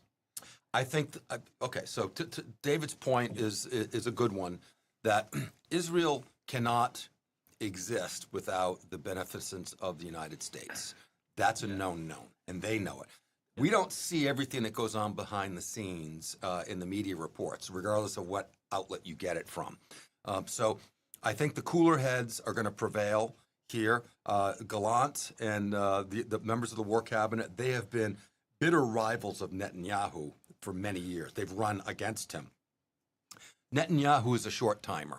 So He's if he got a wants to short lease. quell these people, he should not So if attack. Israel, Your liberal Israelis would be very happy if he just take the win. Right, but even the liberal Israelis are unified with their right-wing brethren that Hamas needs to go, and it needs to go completely. They Really? also believe in a two-state solution, but there's overwhelming support in Israel of completing the mission to eliminate Hamas. Now that all changed on this January 7th, was it? 6th? No, that's galvanized it. Yeah. January, the attack. the October 7th attack galvanized Israeli support. It's like, So okay. again, So even the liberal Jews who Yes. didn't want to hurt anybody over there's like we got it. This is existential. The cancer's crisis. got to go. Yeah. So imagine if we were like in the United States, your Orlando example. We were in an existential crisis, which we were early in our nation. All right, where war is in your neighborhood. Okay? We don't know what that's like. I don't know what that's like. My father doesn't know what that's like. My grandfather doesn't know what that's like. The Israelis, every Israeli generation knows what that's like. How can we empathize? I mean, how do we... but yet we have to, because we're America. They depend on us because, as David pointed out, they're a very small nation, very smart, very efficient with the resources they have. But at the end of the day, preventing war ought to be the goal within reason. Sometimes you can't prevent it. Bully hits you in the mouth and he's going to kill you. Time to take out your sidearm and blow him away, right? I don't think we're there yet. However, we hopefully behind the scenes the cooler heads are prevailing and there won't be any military retaliation. Well, we need. Speaking of that, I mean, he won't like this, but this is in America. It's are you seeing these people that are standing on the streets of cities and a guy will walk by and he punches them like this? Yeah. Well, I watched a bunch of videos last night of bad guys. You can go to YouTube and put in criminals get shot. And I love it. These guys come in, they come in with guns, the guy pulls out, boom, boom, boom, they're dead. I saw all kinds of guys killed. Charles Bronson, vigilante no, movies. No. This is legitimate. Remember okay? Charles and then, Bronson? you know what? They need to be publicized and put on national TV. Do we have TV anymore? I don't know. Where these criminals can see it. That right now we need to arm the American people, and if you F with us, you are gone. We will kill you. You Guess enter what? the house just like did you see what just happened in Florida? Guess These what? guys enter the house. We're the already armed. The cop said, Yeah, we are. We're "You already are? armed. Are you armed? I'm not armed. I need to be armed. I'm armed. My I'm favorite- scared of arms. My favorite statistic in the world that basically means that America cannot be conquered. Yes. California alone has, I think, 5.9 million gun owners. The next largest military next to us is China, which I think has 1.2 million active, and I think about 800,000 reserves. David, you might know more than I do on this, so you could correct the numbers. Which means that, let's say, the largest army in the world were to invade America. Even just California alone has enough gun owners to where it negates that fact. So I think America is armed to the teeth relatively well. But I actually want to go back to the point about arming Israel. We're in a bit of a pickle because whether we think it's right or not, America currently faces an image crisis on the world stage with Afghanistan, with potentially Ukraine, of not sticking with people who we said we'd stick by. Now, we can debate whether it's right to stick by He our lived allies. in Ukraine for 2 years as a diplomat for the United So- States of America. I don't know about him, but I connect. I went to Yeah. Africa. I connected. I went to Let him- Haiti. let I him- connected. let him- let him- I would think let you him- would connect. I tell you what, are we going to let Ukraine just die on the vine? We're talking about Israel and that, but we should talk about Ukraine next week. We should, but my point is broader. It's that because we've committed to these individuals, Yes. nations, if we don't stick by them, it reduces our word across the world. And now this is not the point of should we stay by them, should we not. This is we have, so what do we do about it now? And so I think if we don't stand by with Israel right now, Look what we we're did to going our limit interpreters in ourselves. Vietnam. Well, Lance All these is- guys put their lives on line. Yeah. We left the interpreters behind, and they were killed by Lance's the enemies. Lance's point is very well timed because this week, Terrible. the Exactly. Speaker Johnson, Yeah.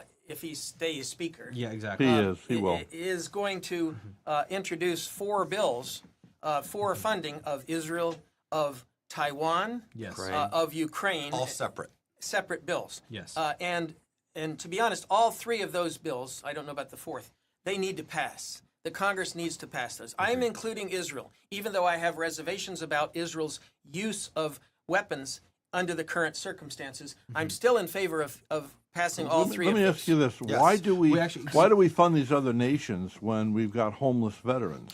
I'll tell you why. So just stop right there. It's because, to his point, I get stopped right there. right? The reason we do it is because it's cheap. The $60 billion that we're going to spend compared to, I don't know, a couple trillion that we spend in the Gulf War, Gulf War I, Gulf War II, in the Middle East after 9/11. We spent a lot of money, and what kind of result did we get? ISIS is still in Afghanistan, right? We accomplished nothing, really.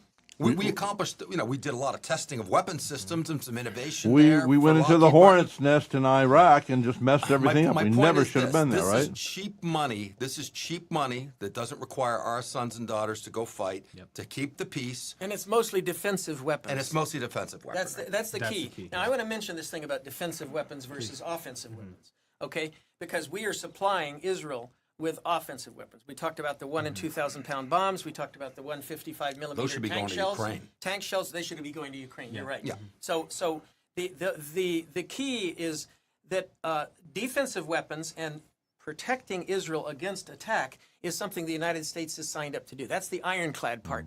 Attacking another country with Israel, like attacking Iran, is not part of our ironclad That is commitment. true. We are not committed to go to war anytime Netanyahu decides he wants to go to war with somebody. That's a key difference. And the Israelis know that. I hope they know that. No, and they do know that. Yeah. They do now, know that. now, as far as the use of the weapons, the Israelis have been using our supplied weapons to them for not defensive purposes, but offensive purposes in Gaza.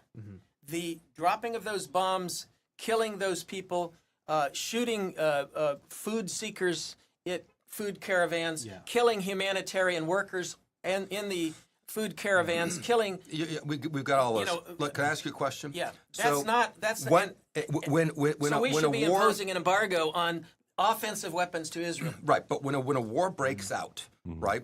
The war breaks out almost in all cases when one side goes beyond the breach, crosses the Rubicon, and attacks the other.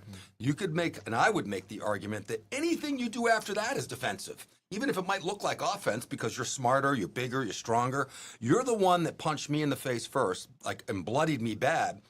Now I might kill you, right? But we're losing sight of the fact that this current conflict was started by Hamas and was funded by Iran.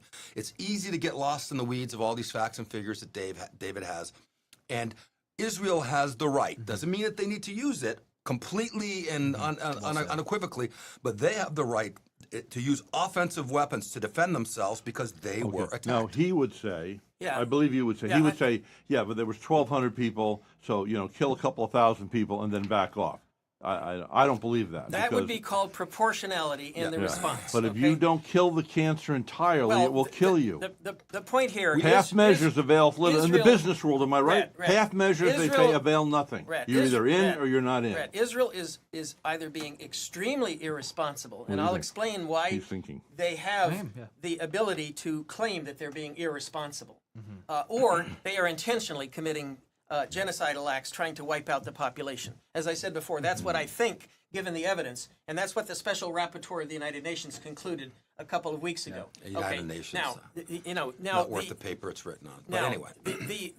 the alternative is that Israel is attempting to wipe out the Hamas members, but it is doing so in a very indiscriminate manner. Why wouldn't Hamas just if Hamas really cared about its people, which it claims to, right of return and the Palestinian people, why are they using them as shields? If they really cared about their people, why wouldn't they just come out of their little rat holes and say, all right, we give up, let our people go, and we'll sacrifice ourselves and go into exile, whatever. They're not doing They're that. cowards. Because this is a long game. This is a chess match. And the only way you're going to get these guys is you can't negotiate with them. You cannot negotiate They're with liars. them. They need to be wiped out. right. Now I would rather. I think it's more instructive to talk about what can Israel do to remove those 1.5 million people, put them temporarily in tent camps in Israel, Why? right? Feed them, Fine. all right, and then go in and just bulldoze. Why are we Gaza. allowing Palestinians to have parades in America saying death to the United States? Get the hell out of my country, you bums! You're off topic There was a a little time you would Rhett, no. There was a why time can't we they do- would have been shot Rhett, for doing that. Maybe. Okay, I want to go back to the. We're weak. Could you answer my question? I want to go back. Am I right? To the issue, Rhett. Depends Focus. on what. Focus. I want to go back to the issue of Israel is using indiscriminate measures to go after these Hamas. You're saying, oh, let's get them out and pull them out of the. I don't think out so. of Rafah. You said pull the civilians out of Rafah and You're go and saying it's destroy Rafah. indiscriminate. That's what you just said. I disagree. You just said that. You said you want to destroy Rafah. Well, let the him city, let him But that's respond. not indiscriminate. What by I still, pulling out No. by pulling It's not out the 1.5 indiscriminate. million people and putting them in tents in Israel. That's what you just said. That's right. So what's wrong with that? That's not indiscriminate. What's wrong with that? And then we bring them back. It's like, you know what? We'll even raise money through the UN and whatever other like ABC agencies out there, and we'll make a bigger and beautiful Gaza. You can all go live there, but no more Hamas. Well, and this is something I think I'm actually curious to get David's take on this because this has been the thought in my mind throughout this entire interview. how effective, or really the better question is, how ineffective do we think the UN has been, considering the last 5 years we've seen war break out between Russia and Ukraine, we've seen Israel and Palestine, and on one hand we could say, well, is it fair to hold them accountable for this? But the reality is, I almost think the U.S. has been acting in what we expect the UN to do in these situations. We're the ones who everyone's looking for to resolve these crises, which I think is fair. I think it's better safe in our hands. But I'm curious, David, to hear, because you work in the space, how would you characterize the UN's role in these conflicts? I would say in this current case, the UN has passed a UN Security Council resolution calling on Israel to cease fire, and Israel has said, yada, yada, yada, forget it, I don't care what you say. That's the problem. The UN is an organization, I admit that it's got some political bias, as Jim would suggest. Some. I mean, rabidly anti-Zionist. Well, that's the history of the UN. That's not the history of the UN. That's Israel's interpretation of the history of the UN. No, Israel is claiming, if you don't support me in my Zionist activity, and you say that you aren't supporting me, then you're anti-Semitic. And then he gets to respond to what you just said. No, Israel's a country, right? And if another country's mission statement is to wipe Israel off the map, like, what are we even talking about here? All right, so they have a right to exist. That's true. Well, you tell me that you and your brother are going to come and kill me and my wife. I said, well, I'm going to come kill you first. Here's an example: the attack on the Iranian embassy in Damascus. About 90% of all countries in the United Nations condemned Israel for that attack. Sure. They did. Reasonable. The United States did not, because the United States bought in on Israel's claim that, it's not really an embassy anyway. We're still investigating. That was yesterday. Our State Department spokesperson, Mr. Patel, said, we're still investigating what was the actual status of that building that was attacked by the Israelis. Now, to me, that's a disgrace. That's a disgrace by the Americans. Every country in the world knows that was an embassy that was attacked, and the United States is siding with Israel. The United States has been siding with Israel constantly, as the only country in most cases. We are excluding ourselves from the position of morality and objectivity in the world by standing with Israel against everybody else. Okay, I think that has compromised America in its condition on human rights as well. This issue of human rights, we have something called the Leahy Law. The Leahy Law says we will not supply arms to any country that is using those arms. Using those arms to violate human rights. And the United States State Department and Israel signed a statement saying we agree to abide by the Leahy laws. They actually signed a written statement saying we will not violate international law.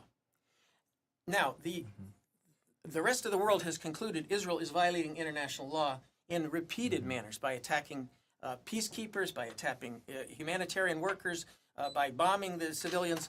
They've concluded repeatedly that Israel's violating international law. The United States has not concluded that Israel's violating international law. The State Department has not concluded that. That's fine. I mean, to the not fine. To the it's terrible. question, well, I'm condemning my own State Department for not having the guts to admit that Israel is violating international law by its actions. Maybe they are, maybe they aren't. I don't think any of us here have enough data to know whether that was an actual embassy or not, because magicians use their magic to create whatever illusion that you want.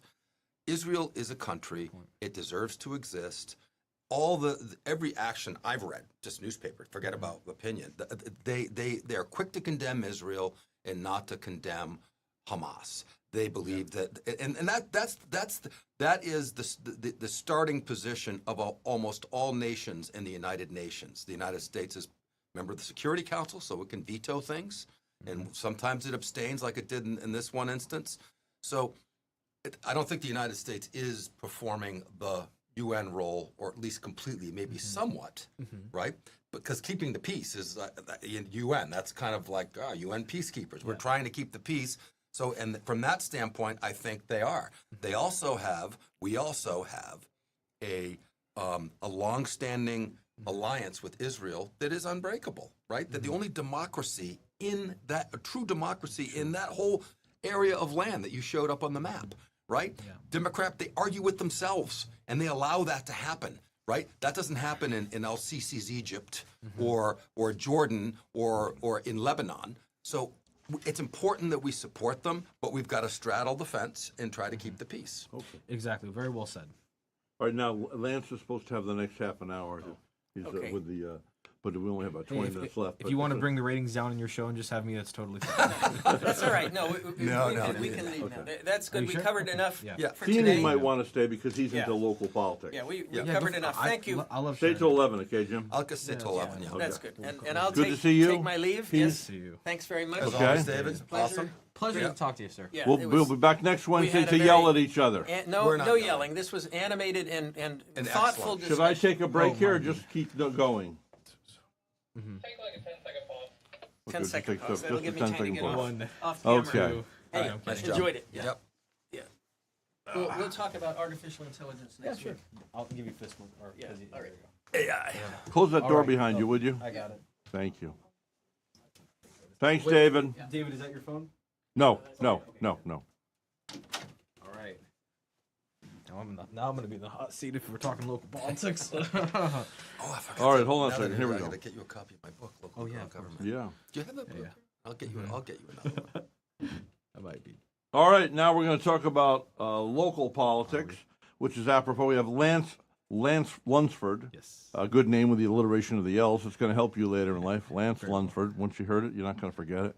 And we have, of course, the inimitable Jim Feeney. And, of course, he wrote the book Homegrown. No, locally grown, the art of sustainable government. Yes. Well, Which it's the is same not thing, about, right? Which is not about weed, but Rhett thinks it is. I think as your publicity agent, and if I was handling your advertising, I would say no, got to find a better wrong name. book. Well, But now you might have said locally grown politics. So you should say what it is. yeah, but I have, it's in the title, The Art of Sustainable Government, so That's a would, subtitle. that would give it away. Not everybody reads the subtitle. This is true. Yeah, yeah. It's very true. I'm a marketing guy. Just like who's the guy? He owned Planned Television Arts in New York City. Yeah, yeah. He booked thousands of people on my show, famous people. Sure. He said, Rhett, when you write your book, spend 50% of your time writing your book. Spend the other 50% coming up with the cover and the title, because covers sell books. Yep. The interior does not. True. How many times have you seen someone, oh, I got to have this, and then you kind of go through and go, this is kind of weak. I'm a, right? I'm a neophyte on that. I think it's funny that the genuine good marketing advice is the opposite of the age-old expression, you never judge a book by its cover. The thing is, right. we We need, do judge a that's book by right. its cover. We do Exactly. judge a book by its cover, and we do need your book, and that's why even if you put out shorter versions of it, that's succinctly and concise. You put a lot of effort into that. It like you said today. It's a microcosm. Yeah. You're doing the micro. And then applying it to the macro. Exactly. And it's very good. I mean, Confucius said, if you want to have a strong national government, have a strong regional government, have a strong local government, have a strong families. Yep. And it all builds. Yeah, Speaker Tip O'Neill, famous expression, all politics are local. That's probably the most valuable advice any person can have, whether they're running for city council or congressman. You have to be able to relate what's happening and the issues you're trying to get across to everyone's experience. And I would like to punctuate that, after he turns the phones off, please, is this, that when I met Bernie, you're going to hear this story. I repeat things, so you have to let me know again. But Bernie Taupin, you heard my Bernie Taupin story. Not Bernie Taupin. He's the lyric writer for Elton John. Yep. Bernie Sanders. Bernie Sanders. Okay. So I'm taking my phone off. That's Okay. why. So Bernie Sanders, I saw at a parade up in Vermont. I spend my summers in the liberal community of Vermont. Fun. And he's at the end of the parade. Sure. So I see a young man like you coming up to me. Now, come up to me like you're going to shake my hand. Walk Come on, up. right now. Okay, this guy, okay. Yeah. That's what he did to the young man. And I was aghast at what he did.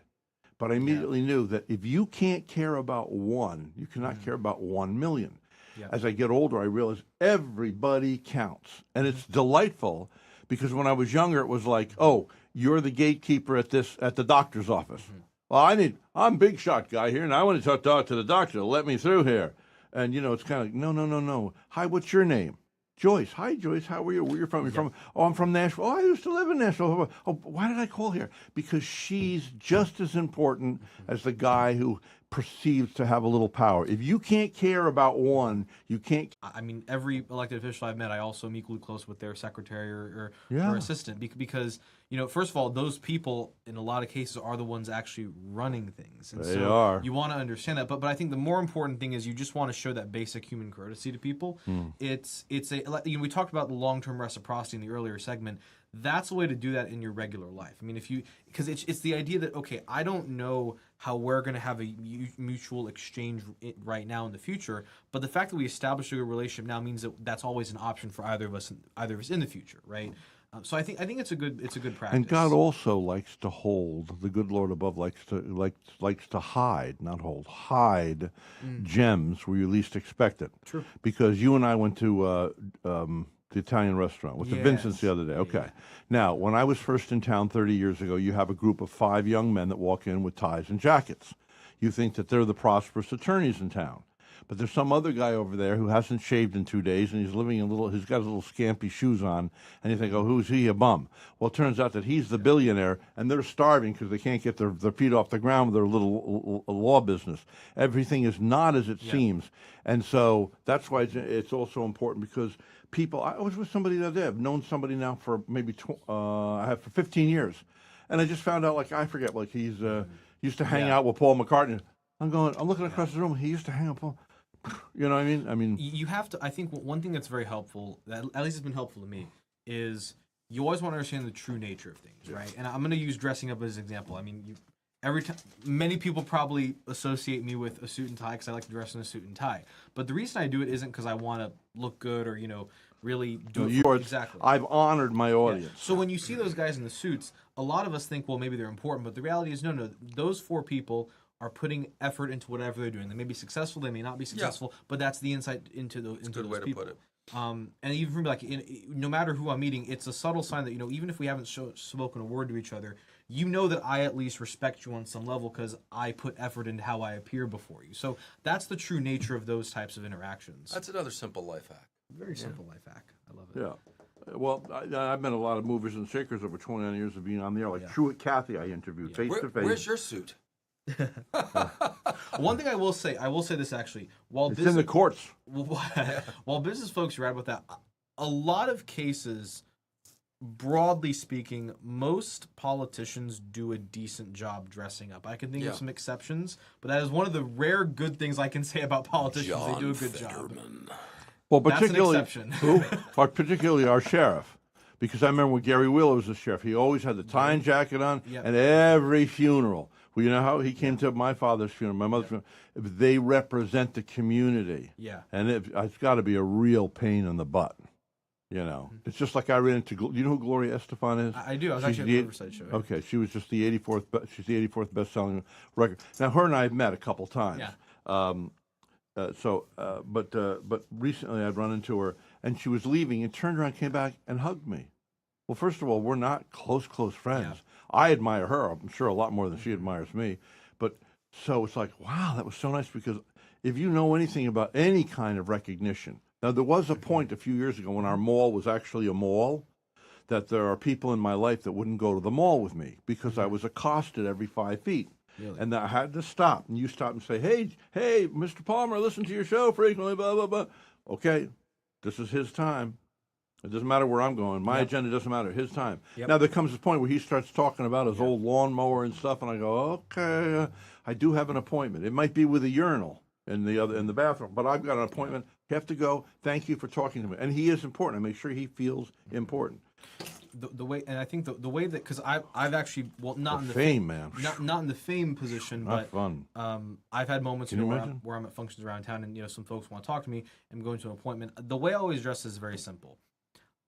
I really want to get to know you more, but I have to honor this other appointment I'm going to because I have to show that person respect. Yes. It's a great way of handling that because it shows the person, look, I'm not rushing off because you're important. I'm letting you know why I have to leave. That's and very if you want to good. reach out, very let's good. exchange cards. It's like and we'll people get in touch. not answering, calling me back. I say, look to my nephew.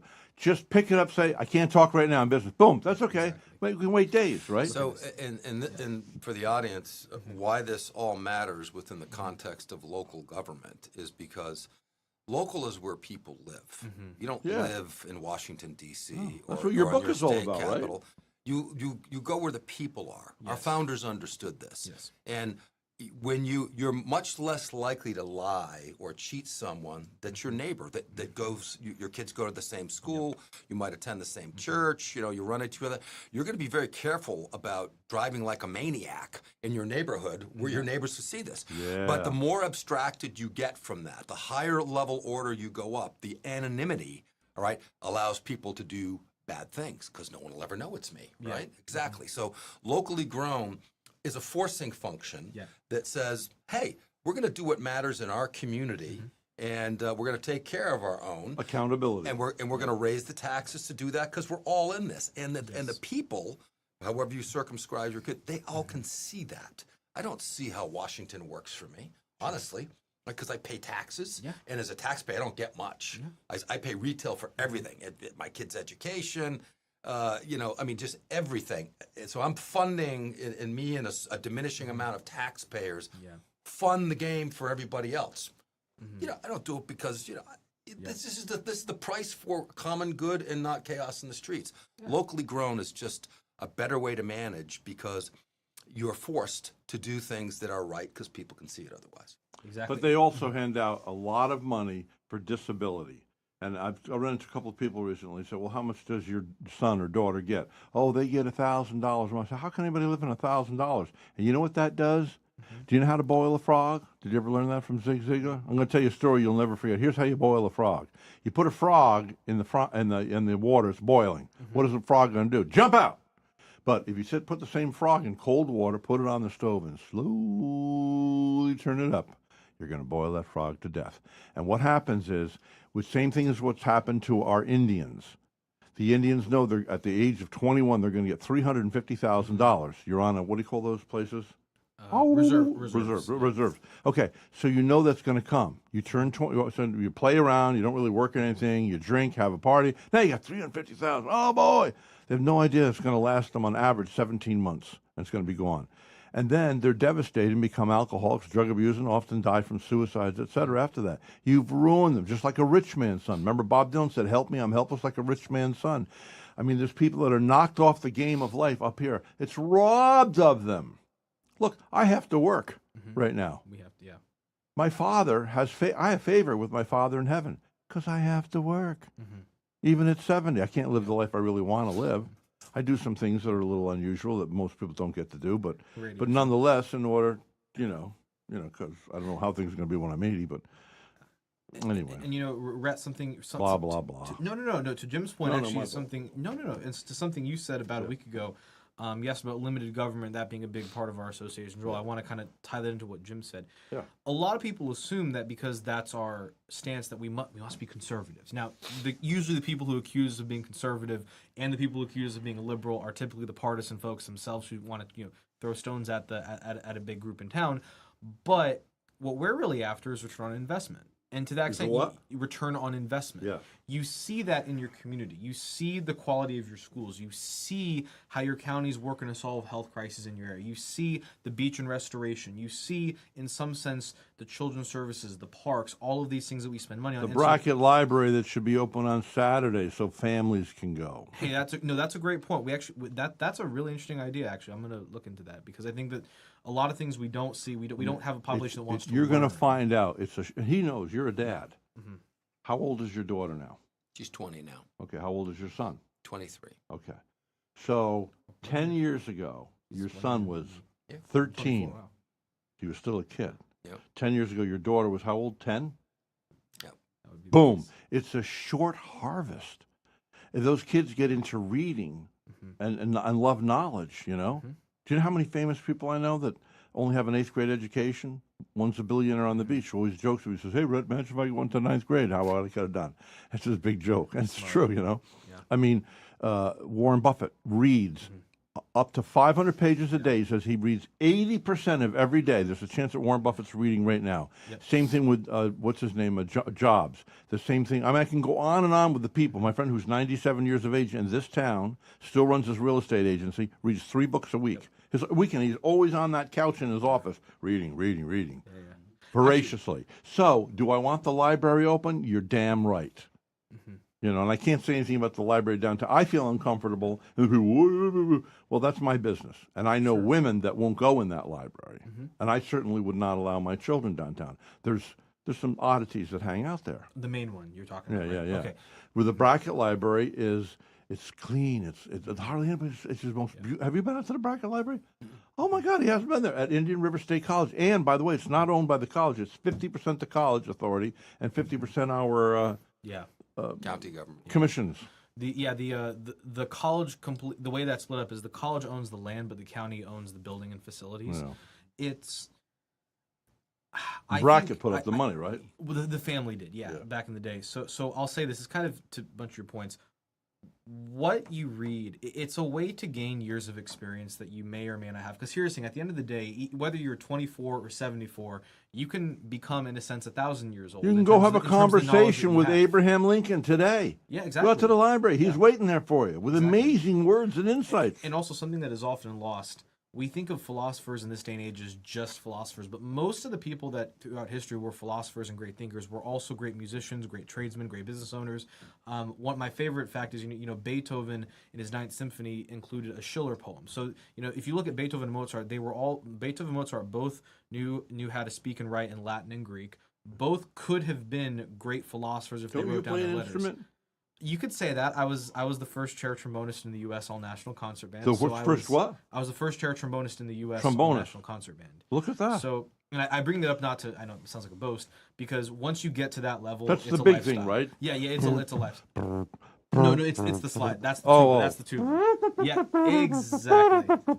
exactly. Oh, when the saints go marching in. That's one of my favorite. Great song. Yeah. Anyway, I'm monopolizing the conversation, but I'm actually curious. I think if you'd be willing to, I'd love to talk about what books we're reading. If that's something Okay, and another thing, just aside. Yeah. You're going to get his book.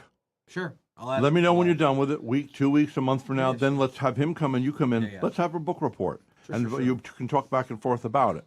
But actually, we can do that. But also something I'd be curious to, because I love asking people this. Yeah. You both live in the area. What do you think we can do better? As a county, as a city, as an area, as a region. Heck, it could even be federal or state issues. I always love learning this because this is basically customer feedback for us. I think our county does a pretty good job. I mean, it's a very, very wealthy county. So it has the resources to do that. It's not But fighting. may I just say this? Yes, I just read that. We're 0.003 as far as the wealthiest city in the United States of America, our island. Point, not one, That's but one of the- 0.003. It's but one of the wealthiest zip codes in in the country. United We States. know. Of, now, the sad thing is this. The poorest city in all of Florida is Gifford. That is a dichotomy. It's not really a city. It's kind of more of a neighborhood. That's but fair. It's considered a city. Do you know that was the original Vero Beach? Yeah, no. Gifford was Gifford before the Vero was Vero. And it was a thriving. But the point is, it was a thriving. I know John's African-American Island, they give a community. lot of money. They built the pool over the blah, blah, blah, blah. But it's indicative, of. I came out, okay, I was wealthy when I was younger. I have to be honest, okay? And then there was divorce and everything. Ended up living later on in the ghetto, okay? So I know what it's like to be rich. I know what it's like to have not, and then have again, okay? Yeah. So I got out of there. Now I am white. Was that a privilege? I don't know, because the Black Avenger had a radio show, and he made a lot more than me. I am the Black Avenger. He retired 20 years ago. I'm still working. But anyway, so I don't know. But in this town, do you think if I was black that I could have gotten all these doctors and the hospitals and all these things to sponsor me? You know what I mean? Maybe. Oh, we're at 11. Yep. Next show's coming in. Okay, All right. come back next week. Okay. Sure. Gotta say goodbye. Awesome. Great.